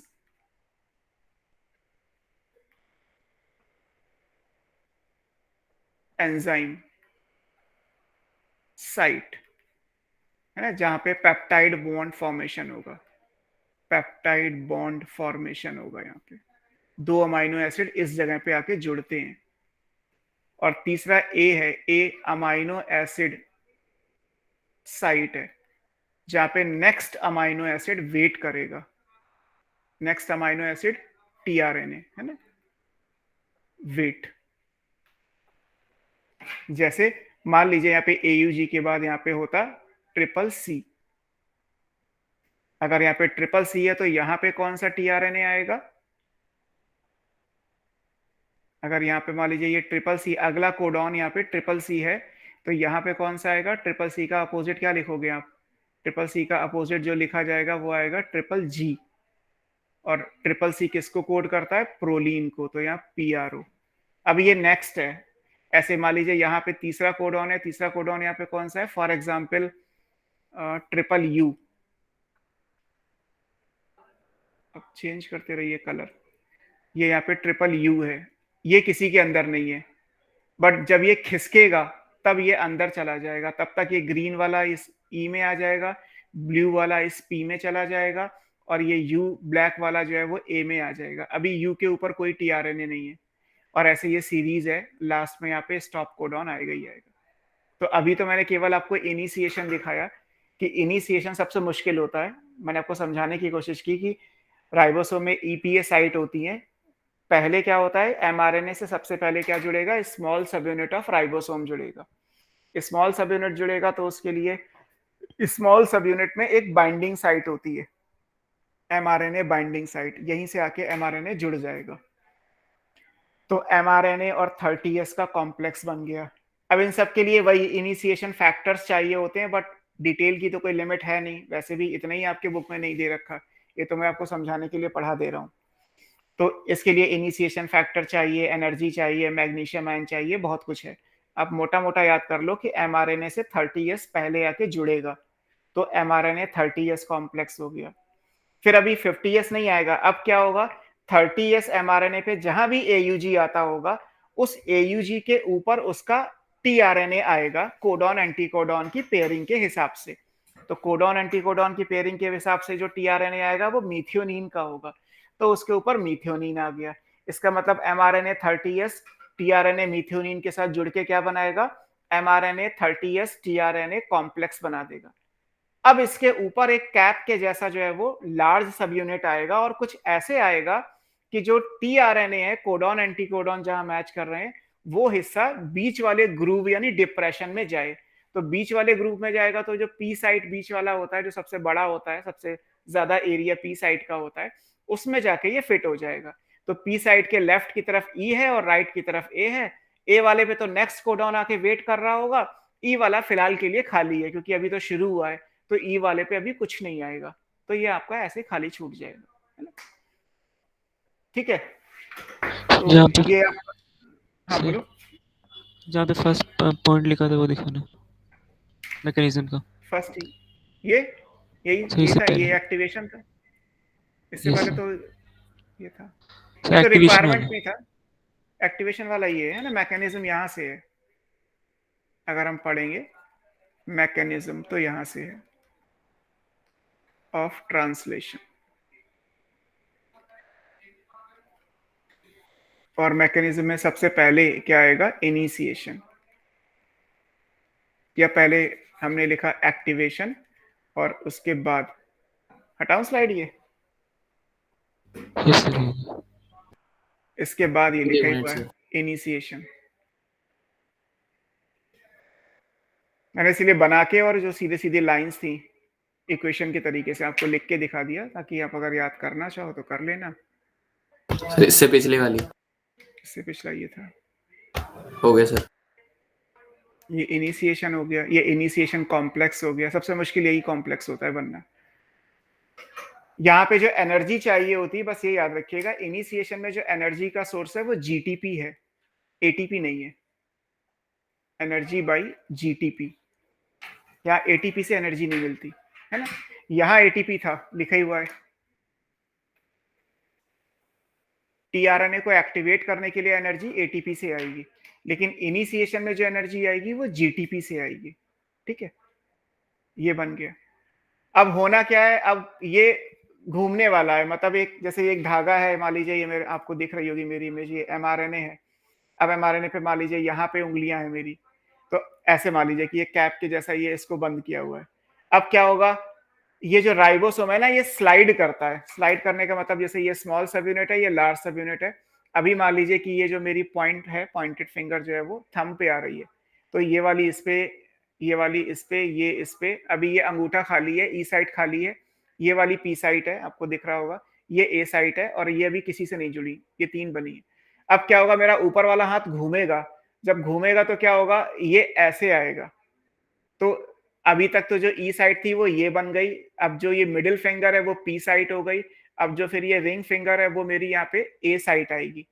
फिर ये और घूमेगा तो क्या होगा, और घूमेगा तो ऐसा आएगा। फिर ये मिडिल फिंगर मेरी ई साइड में चली गई, ये जो रिंग फिंगर है वो मेरी पी साइड में आ गई। अब जो मेरी लिटिल फिंगर है वो हमारे ए साइड पे है। तो ये जितनी बार है ये रोटेट करता रहेगा, इसको होता है एमआरएनए स्लाइड करता है। इसको आप ऐसे समझ लो कि मान लीजिए एक ये एमआरएनए बना हुआ है। अब ये रफ डायग्राम है क्योंकि इसको हम बना नहीं सकते हर बार अलग अलग कलर से, तो आप इमेजिन कर लो कि एक बार ये है,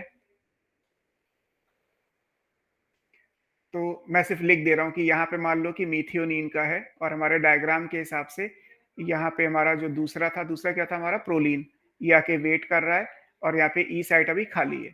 ठीक है, क्यों ऐसा है, क्योंकि यहाँ पे एयूजी है, इसलिए ऊपर यहाँ पी साइड पे मीथियोनिन आएगा, ये ए साइड पे प्रोलीन, क्योंकि यहाँ पे हमने लिखा था ट्रिपल सी, यहाँ पे हमने लिखा था ट्रिपल यू, और ऐसे ही सीरीज जा रही है। अभी यहाँ कुछ नहीं है, है ना, ये 5 प्राइम टू 3 प्राइम है।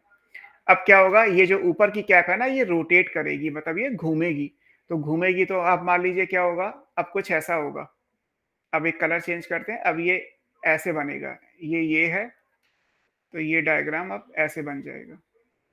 तो जो अभी तक पी साइड थी ये तो आपका बन गया रेड के हिसाब से ई साइड, जो ए साइड था अब ये बन गया आपका पी साइड, और जो अभी तक कुछ नहीं था ये आपका आ गया इसमें। तो अब ये हो गया ई, अब ये हो गया पी, और अब हो गया ये ए। जब ये रोटेट करेगा, मतलब जब ये ब्लैक से रेड में आप जाओगे, तो मीथियोनिन जो यहाँ पे टीआरएनए से था वो काट के कहाँ जोड़ दिया जाएगा, वो प्रोलीन के साथ जोड़ दिया जाएगा। तो रेड वाले डायग्राम में क्या आएगा, पी साइड पे आपको पहले प्रोलीन नजर आएगा, उसके ऊपर एमईटी नजर आएगा, है ना। मतलब जब आप टीआरएनए बनाओगे तो टीआरएनए कैसा बनेगा, टीआरएनए में यहाँ पे सीसीए है, तो सीसीए में तो ये प्रोलीन का टीआरएनए है, लेकिन मीथियोनिन काट के यहाँ पे जोड़ दिया गया, तो यहाँ पे मीथियोनिन जुड़ गया। तो पहला अमाइनो एसिड मीथियोनिन, दूसरा अमाइनो एसिड प्रोलीन। अब ये इस तरीके से है। फिर ये साइड रोटेट करेगा तो मान लीजिए कि फिर ये तीसरा है, तो अब ये फिर ऐसे बनेगा, अब ये आएगा, अब उसके बाद फिर ये राइबोसोम ऐसे बनेगा। तो इसका मतलब अब क्या है कि अब इसको काटा गया होगा, तो अब ये ई साइट हो गई जिसमें प्रोलीन था, अब ये ई साइट हो गई, ये ई है, ये जो ए था ये अब पी में चला गया, और जो नेक्स्ट होगा वो यहाँ पे आके वेट करेगा। तो अब ये पी है और अब ये ए है। तो अब जब अमाइनो एसिड बनेगा तो क्या बनेगा, अब ये ट्रिपल यू है, ट्रिपल यू के हिसाब से यहाँ पे क्या आएगा, फिनाइल एलेनिन, पीएचई। तो इसका मतलब अगर ये सीसीए के साथ अगर ये फिनाइल एलेनिन है, तो यहाँ से जब काटा गया होगा तो काटा क्या जाएगा, ये कटेगा, तो यहाँ से ये प्रोलीन जुड़ गया और ये मीथियोनिन आ गया। तो यानी पहला अमाइनो एसिड मीथियोनिन, दूसरा प्रोलीन, और तीसरा फिनाइल एलेनिन। ऐसे करके ये चेन बनती चली जाएगी, इलोंगेशन होता जाएगा। ये जब ये कटेगा तो ये टीआरएनए खाली हो गया, इस टीआरएनए में कोई अमाइनो एसिड नहीं है, यही वो है जो एग्जिट साइट से निकल के बाहर हो जाएगा। तो आपकी बुक में एक डायग्राम बना है जिसमें आप एक चेन को देख सकते हो कि number of amino acid add होते जा रहे हैं, और राइबोसोम एमआरएनए पे स्लाइड हो रहा है। राइबोसोम क्या कर रहा है, एमआरएनए पे स्लाइड कर रहा है। स्लाइड करने में इसको 3D यूट्यूब वगैरह पे देखोगे तो ये घूमेगा एक्चुअली ऐसे, और इसके अंदर जो ये कैविटी मेरे हाथ में आपको दिख रही है, इसमें एमआरएनए का धागे जैसा है। पी साइड इतनी बड़ी होती है कि ये चेन एक टाइम के बाद अगर फोल्ड भी हो जाएगी, मान लीजिए ये सीसीए है, तो पता चला ये प्रोटीन फोल्ड होके यहीं इसके साथ जुड़ी रहेगी, इसी में घूमती रहेगी, पी साइड के अंदर ही। ये कभी पी साइड से बाहर निकल के, आपकी बुक में दिखा रखा है बाहर निकल के जाएगी, बट एक्चुअली जो प्रोटीन है वो पी साइड के अंदर ही रहेगी। बार बार काट के अगले से जोड़ दो, फिर काटो, फिर अगले से जोड़ दो, फिर काटो, फिर अगले से जोड़ दो। काटेगा कौन, मैंने पीछे नाम लिखा था पेप्टिडाइल ट्रांसफेरेज, जिसकी वजह से इसका नाम पी है। पेप्टिडाइल ट्रांसफेरेज वो एंजाइम है जो पेप्टाइड बॉन्ड दो अमाइनो एसिड के बीच में बनाता है। दो अमाइनो एसिड के बीच में पेप्टाइड बॉन्ड कैसे बनता है वो आपने पढ़ा होगा ना 11th में, याद है, पहले अमाइनो एसिड का कार्बोक्सिलिक दूसरे अमाइनो एसिड के अमीन ग्रुप के साथ जुड़ेगा, बीच में से एक वाटर का मॉलिक्यूल निकलेगा और एक पेप्टाइड बॉन्ड बन जाएगा। तो पेप्टाइड बॉन्ड बनाते बनाते आप ऐसे चलते चले जाइए, है ना। ये सब इलोंगेशन है, मैंने 3 आपको करके दिखा दिए, आप इसको 3000 बार करते जाइए, क्योंकि एक प्रोटीन में कितने अमाइनो एसिड आएंगे वी कांट से, ये आगे स्लाइड करता जाएगा। कब तक करेगा, जब तक कोई टर्मिनेशन कोडॉन नहीं आ जाता। मान लीजिए यहाँ पे कल को UAA आ जाए फॉर एग्जाम्पल, कि यहाँ पे एक कोडॉन आया UAA, तो होगा क्या कि ये जब UAA आएगा तो मान लीजिए राइबोसोम यहाँ आ गया, है ना, ये क्या हुआ,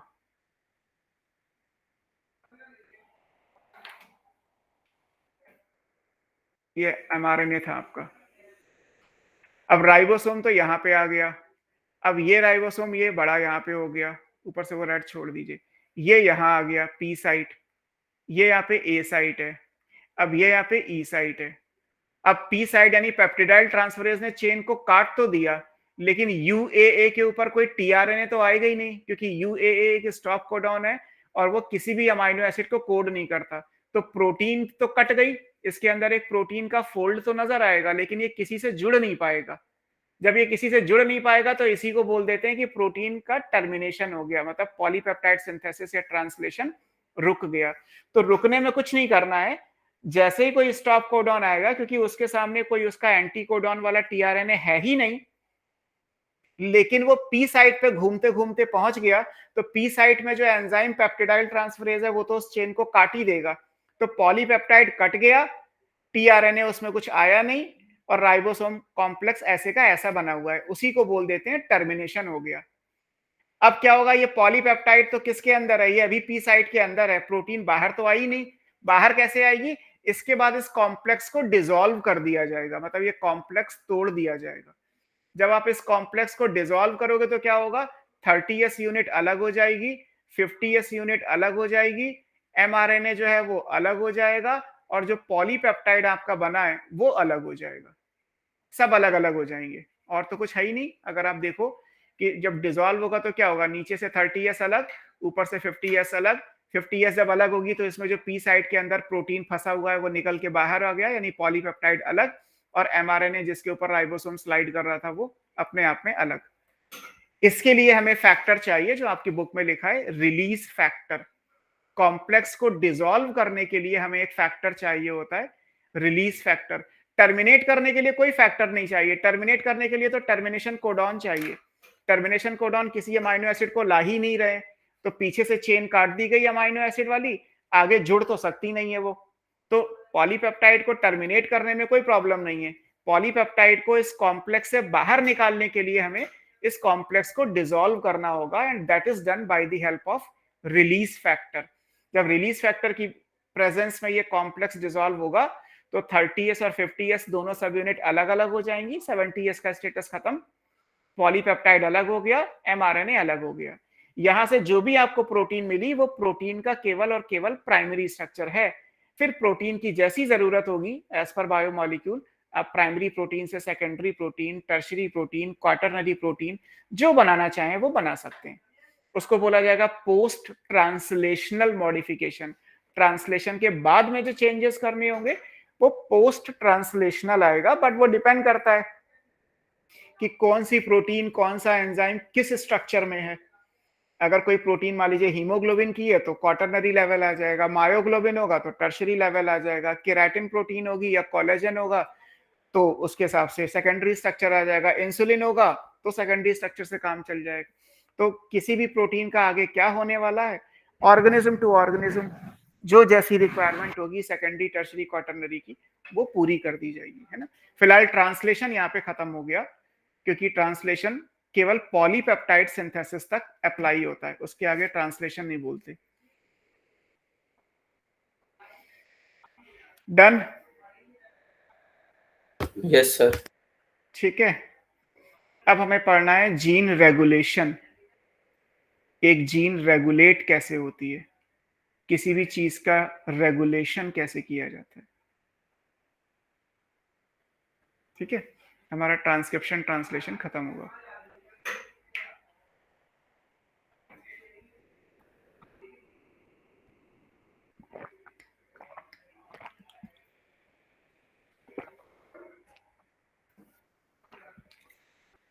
Now topic is regulation of gene expression.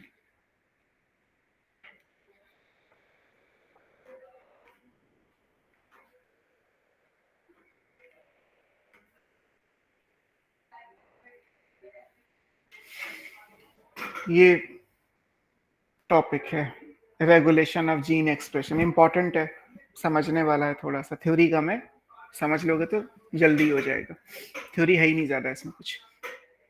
सबसे पहले जीन का एक्सप्रेशन का मतलब क्या है? प्रोटीन, है ना। जीन यानी डीएनए हो गया, और एक्सप्रेशन को हमने स्टार्टिंग में जब ये चैप्टर स्टार्ट किया था तब समझाया था। एक्सप्रेशन का मतलब है फिनोटाइप बनना, फिनोटाइप मीन्स प्रोटीन बनना। और जीन से प्रोटीन बनती कैसे है? 2 स्टेप में। पहले जीन से ट्रांसक्रिप्शन के बाद एमआरएनए, फिर एमआरएनए से ट्रांसलेशन के बाद पॉलीपेप्टाइड यानी कोई भी प्रोटीन। अब यहाँ पे इंपॉर्टेंट ये है कि जीन का एक्सप्रेशन यानी कि जो जीन के एक्सप्रेशन को आप बोलोगे पॉलीपेप्टाइड सिंथेसिस, पॉलीपेप्टाइड सिंथेसिस।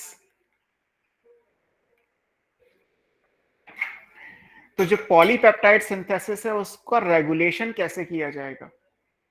ऐसा भी नहीं होता कि हमारी बॉडी में हर टाइम पे हर प्रोटीन चाहिए तो ट्रांसलेशन ट्रांसक्रिप्शन 24 घंटे चलता ही रहे। और ऐसा भी नहीं होता कि ट्रांसक्रिप्शन और ट्रांसलेशन से बनने वाली प्रोटीन हमें कभी नहीं चाहिए, तो इसका मतलब वो ट्रांसक्रिप्शन ट्रांसलेशन कभी बॉडी में हो ही ना। ये कंडीशनल है, हमारी जरूरत के हिसाब से प्रोटीन बनती है। आप इसको बहुत सिंपल मैनर में समझो, शायद हो सकता है मैंने ये लाइन पहले भी बोली हो। अगर आप दाल खाओगे, मतलब आप प्रोटीन खाओगे, तो आपकी बॉडी में एंजाइम बनेगा, प्रोटीएज बनेगा। प्रोटीएज वो एंजाइम है जो प्रोटीन को डाइजेस्ट करेगा। अगर आपने चावल खाए हैं तो बॉडी में एमाइलेज बनेगा जो स्टार्च को डाइजेस्ट करेगा। ऐसा नहीं हो सकता कि आप खाना खाओ चावल और आपकी बॉडी जो है वो चारों एंजाइम बना के स्टोर कर ले। एंजाइम हमारी बॉडी में कभी स्टोर नहीं होते।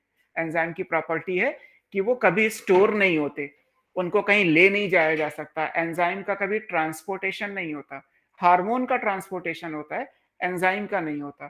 तो एंजाइम जहां बनते हैं वहीं यूज होते हैं, तो जब जरूरत होगी केवल तभी बनेंगे। तो जैसे ही आप आपकी बॉडी में चावल जाएंगे, आटा जाएगा, कार्बोहाइड्रेट या स्टार्च जाएगा, बॉडी को खुद ही सिग्नल मिल जाएगा कि एमाइलेज एंजाइम की जरूरत पड़ने वाली है, बनाना शुरू करो। And with in seconds amylase enzyme बन के तैयार हो जाएगा, वो अपना काम पूरा करेगा और हट जाएगा। तो इसका मतलब है कि एमाइलेज यानी एंजाइम है, एंजाइम मतलब प्रोटीन है। तो उस प्रोटीन को बनाने वाला जीन उस टाइम पे एक्सप्रेस हुआ जब उसकी जरूरत थी। अगर मैं चावल नहीं खा रहा 3-4 दिनों तक तो मेरी बॉडी में कोई जरूरत नहीं है एमाइलेज की, तो एमाइलेज को बनने वाला जीन जो है वो एक्सप्रेस नहीं करेगा, उसे साइलेंट कर दिया जाएगा, मत एक्सप्रेस करो, मत बोलो, है ना। तो इट मीन्स कि जीन का एक्सप्रेशन रेगुलेटेड होता है ना। अब बॉडी में जो जीन्स होती हैं वो ब्रॉडली अगर आप कैटेगराइज करो तो जीन्स 2 तरीके की होती हैं। Genes are of 2 type. एक तो कहलाती है कॉन्जिक्यूटिव या कॉन्स्टिट्यूटिव, लिख लीजिए कॉन्स्टिट्यूटिव जीन। कॉन्स्टिट्यूटिव जीन जो कॉन्स्टिट्यूशन मतलब बेसिक पार्ट करती होंगी, इनको हम बोलते हैं निकनेम में हाउस कीपिंग जीन।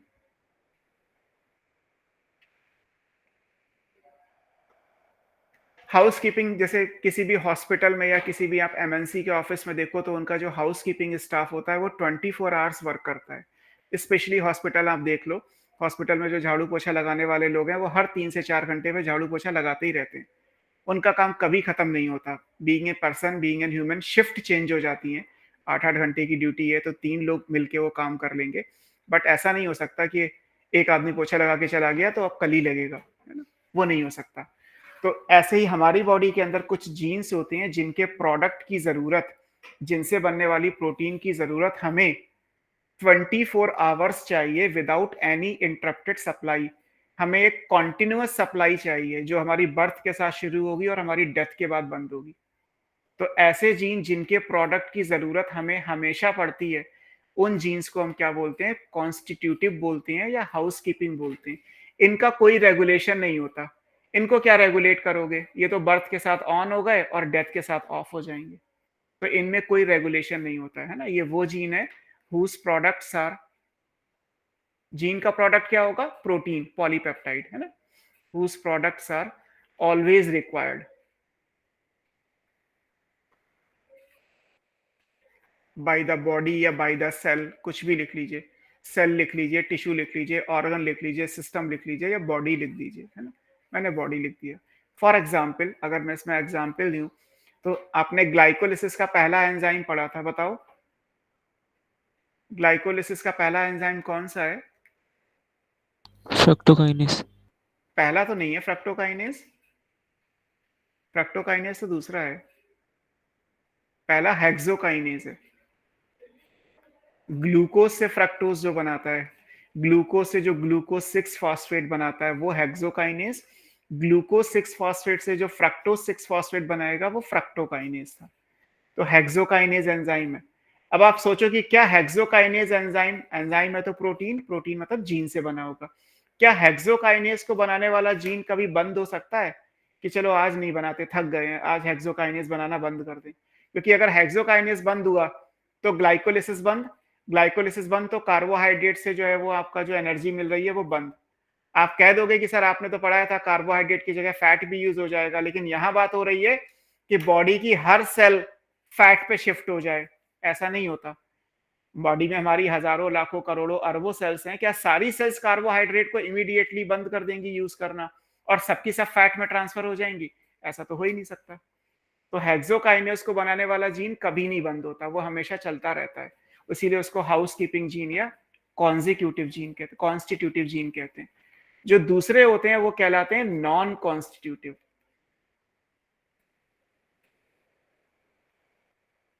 इनको लग्जरी जीन्स कहा जाता है।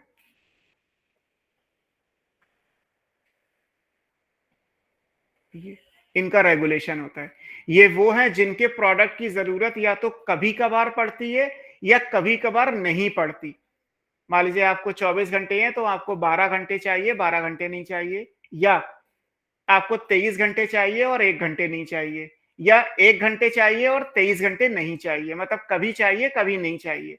लग्जरी है, जरूरत पड़ेगी तो काम करेंगी, जरूरत नहीं पड़ेगी तो काम करना बंद कर देगी। काम करना बंद कर देंगी या काम करने के लिए शुरू करने के लिए इन्हें धक्का मारा जाएगा, इसका मतलब इनको कंट्रोल किया जा सकता है, इनको रेगुलेट किया जा सकता है।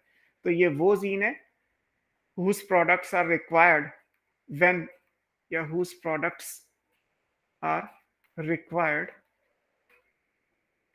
when necessary।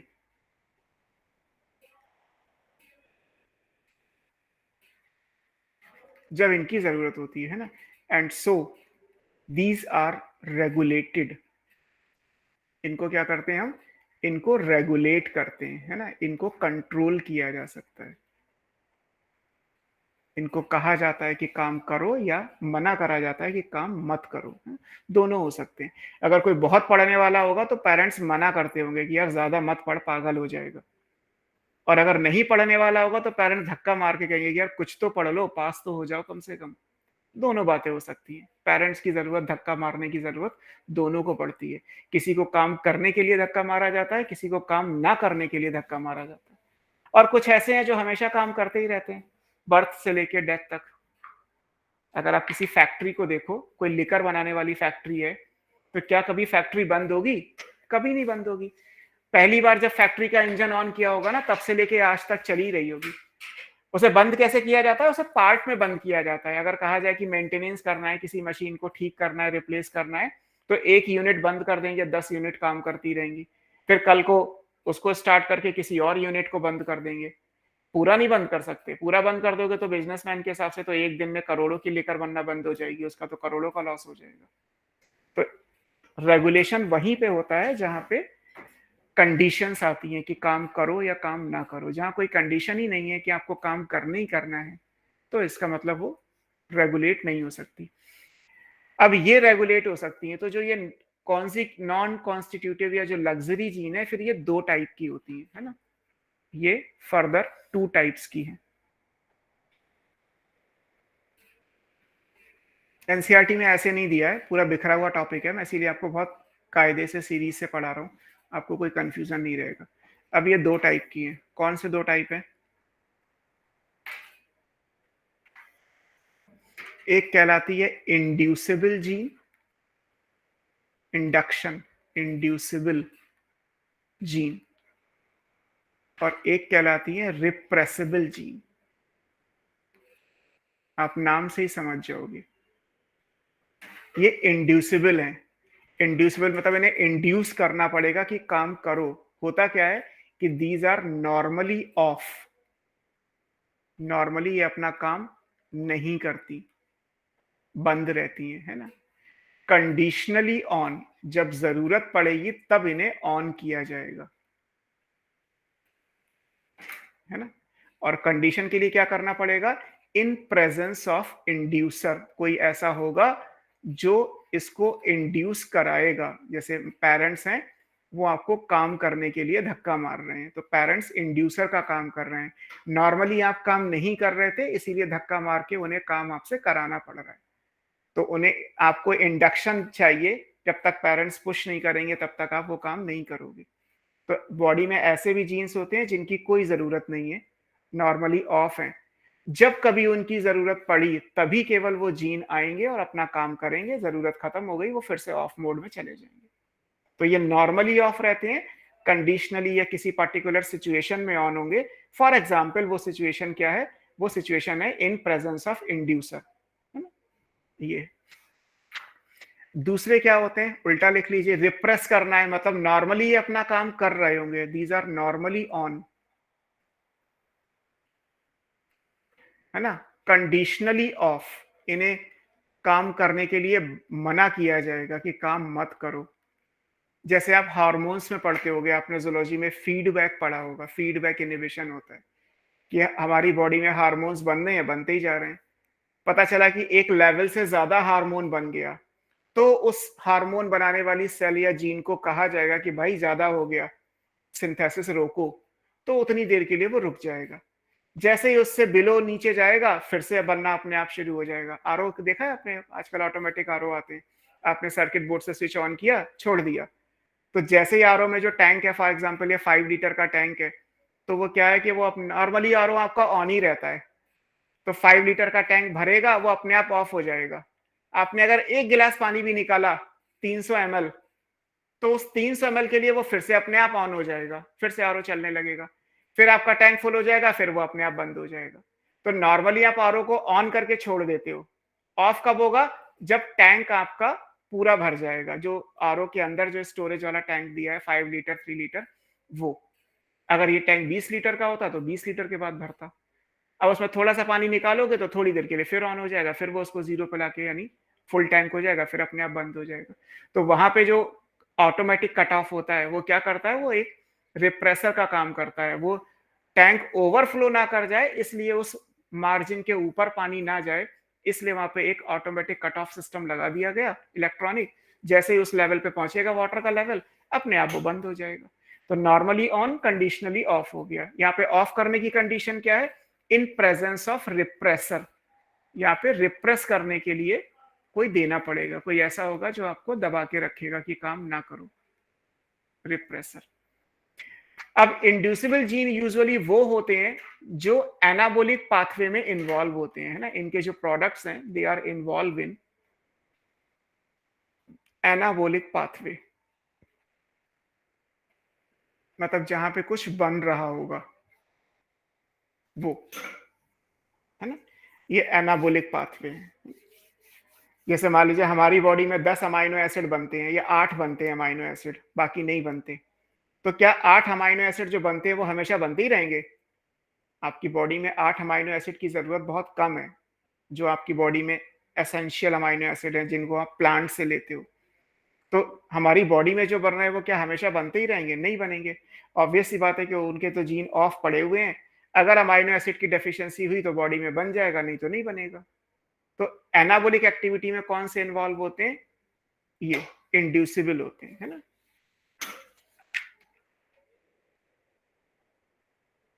टाइम के हिसाब से ये पूरा कर ही लेते हैं, फिर उसके बाद आप इस चीज को समझ लेना, है ना।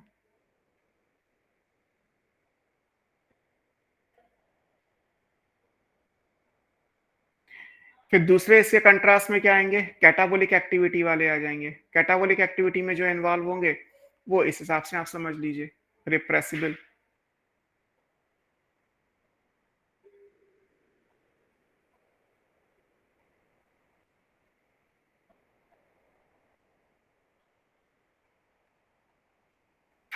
ये इन कैटाबोलिज्म।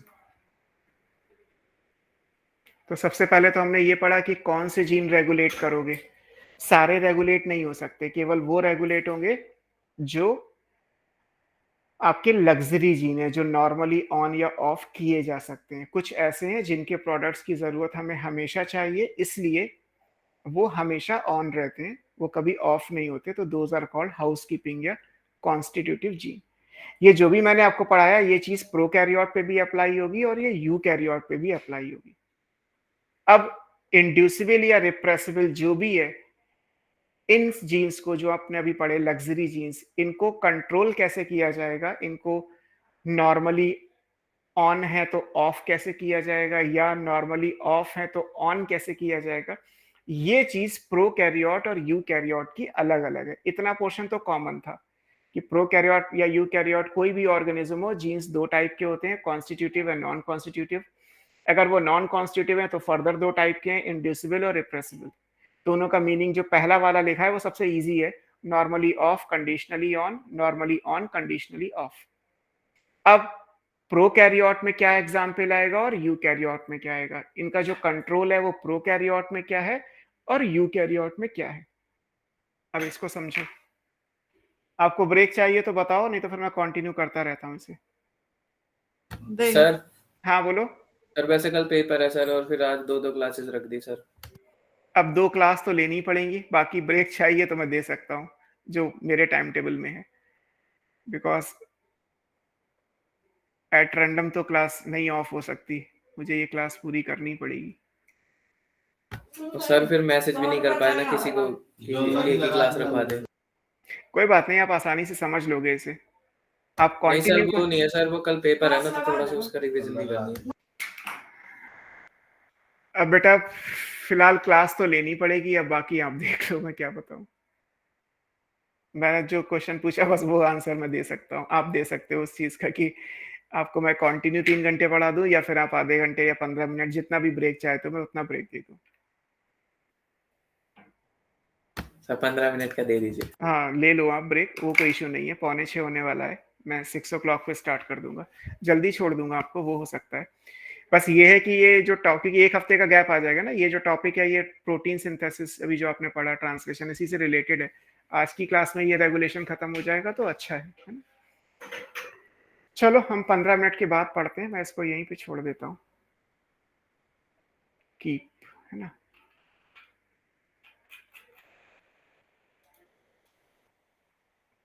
मीटिंग एंड कहाँ से होगी, गूगल मीट कहाँ गया ये रहा।